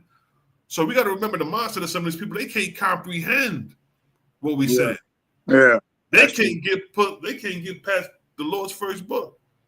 Yeah. This goddamn thing. So it's like, you know what? Yeah, y'all sit right there. We're gonna continue to display this wisdom because it's like what we coming out with ain't nobody else coming out with. So eventually you're gonna get tired of hearing the same old 7-day creation story. Yeah. You're gonna get tired of that. You see what they was over there? Did you see that boy try to call himself Debunking Daryl and didn't even address nothing Daryl even brought out? I ain't even watch it, bro. Man, I started watching that madness. Man, I'm gonna cut this off. Nigga, you ain't even. That's what I'm saying. How you don't go into the Bible? Daryl went into the Bible. How you don't go into the Bible and address the passages that this man showed that proves the character of the biblical deity is that of a demon? Now that's a hell of a charge. That's a hell of a charge to level. That's a hell of a charge to level. Yeah. And look, if you call yourself a orthodox nigga, 10 boots to the ground Israelite, you need to answer that. But you need to go and address the scriptures that he pulled to prove the point.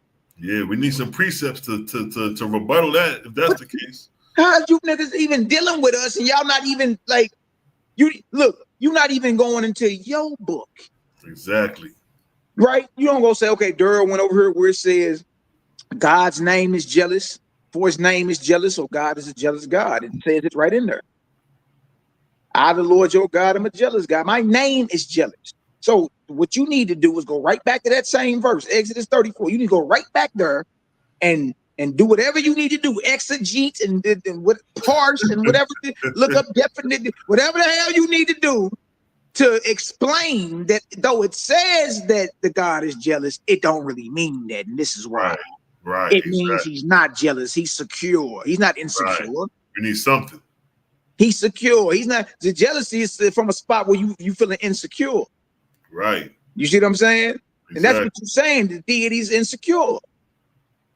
You see? So now you got to go back to there and explain how the deity is not insecure, even though it says it.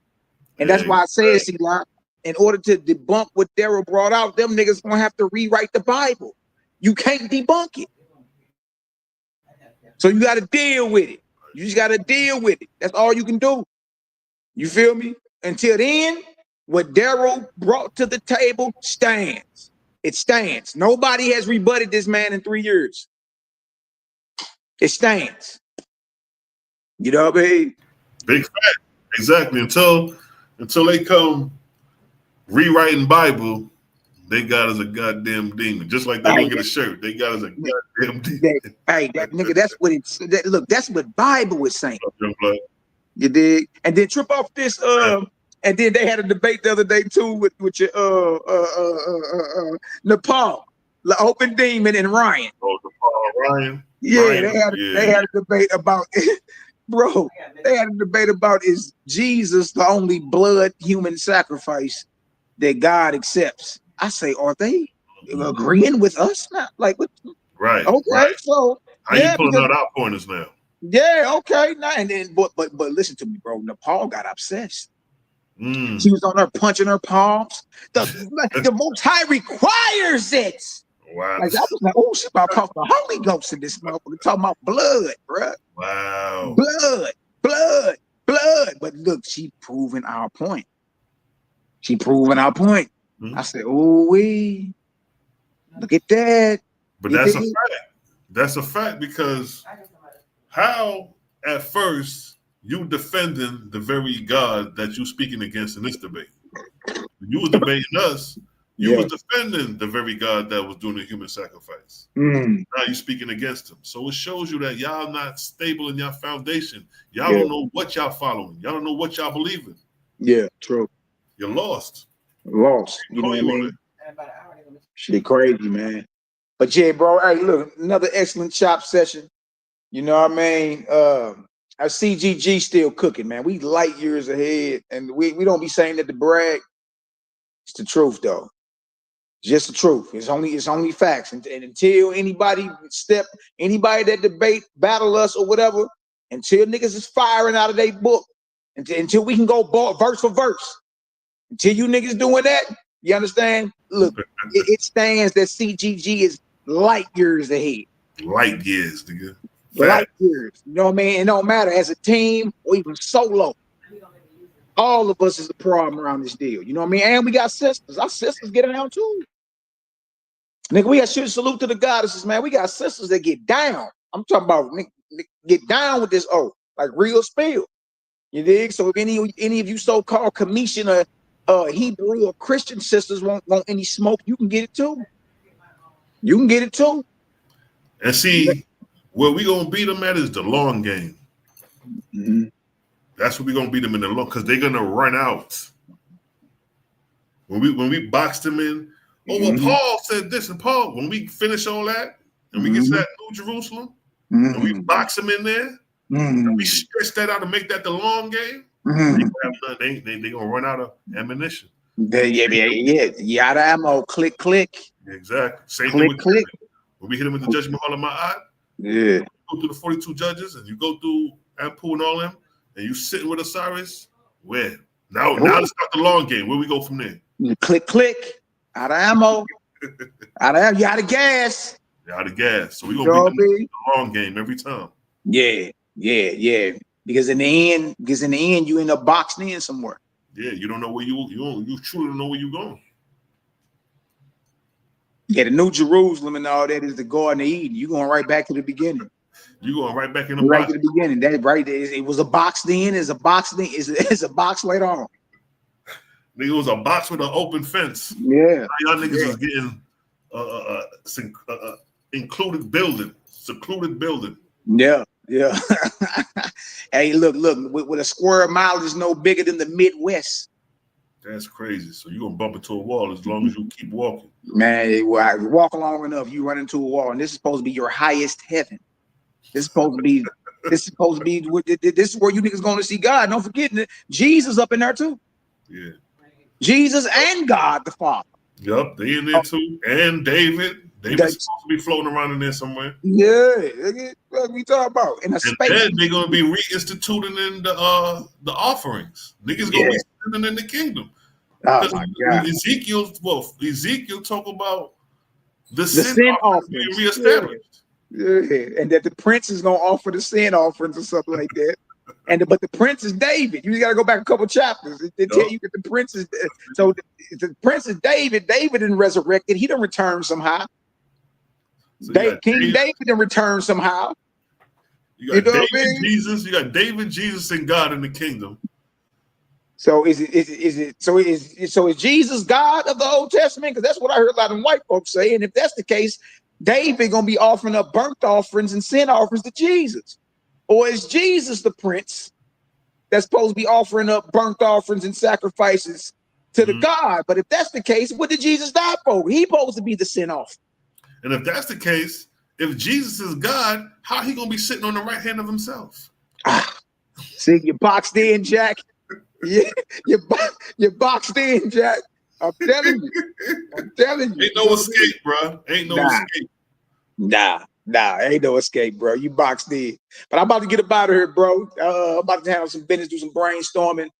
You dig? Figure out some ways to unleash this thing worldwide, man. You dig? Love, light, balance, and all that good stuff in between. Know, shout out to the Creator gang, man. Shout out to the 4 horsemen.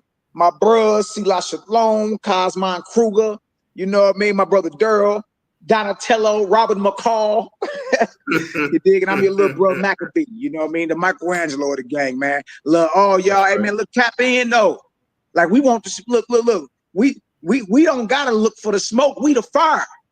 Exactly. So anybody want it, you can get it. You know what I mean? But look, you gotta be firing out of your text. This is battle of the holy books, not battle of your mouth. Your feeling. You dig? I'm about to see a lot of love and light, my brother. All right, peace, King. Salute. Salute. You know what I mean? You create a gang in the building. You know how we do. Got the brother Malachi Maccabee, brother Cosmon Cal came through. You know what I mean? I think I done fried out my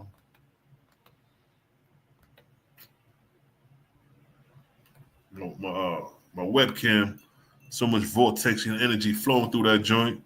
You know what I mean? So I'm about to get up out of here. Topic of the debate, topic of the discussion, battle of the holy books, the conscious community, feel the mission, and you see why we brought it out. So let's bang out to some of this Creator gang music. You know what I mean? Let's sign up out of here, family. Let me remove this thing here. Let's ride out. Matter of fact, before we ride out, I want y'all to make sure y'all get y'all detox. You know what I mean? Make sure to get y'all bittersweet herbals to continue to detox, because the body is the temple of the Creator. You must purify, and we got that purifying detox. So make sure to get your bittersweet herbals. Bittersweet herbals. What it tastes is bitter, but the results are sweet. Bittersweetherbals.com. Run the rhythm. Bittersweet herbals. What it tastes is bitter, but the results are sweet. Bittersweetherbals.com. Yes, family. Make sure to get your bitters. You know what I mean? I'm going to drop the link in the chat. If you want to get your bitters and get it shipped out recent, holla at your boy, Selah Shalom. Until then, until next time, family, we up out of here. It's a blood clot vibes. Let's vibe out to some heavy hitting Jehovian Creator gang music. Let's rock, family. Wheel up, selector. Jehovah is as near this day as in the time of the ancients. Put yourself in order, becoming one with him. And no book is so easily read as his created universe. Inspiration comes less by books than by what Jehovah wrote. His worlds read him and his works. Frame your speech and your thoughts for him. He will answer you in your own behavior and in the happiness of your soul.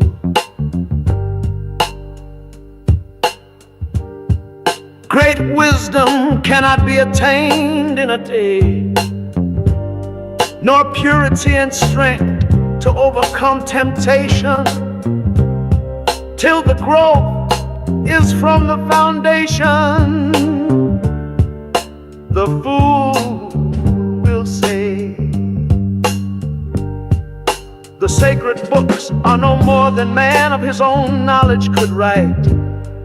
Yet he has not wisely imitated the power of the words of your God. let him do this well, and behold, he will also declare my words are from me. Yes, he will recognize them wherever found.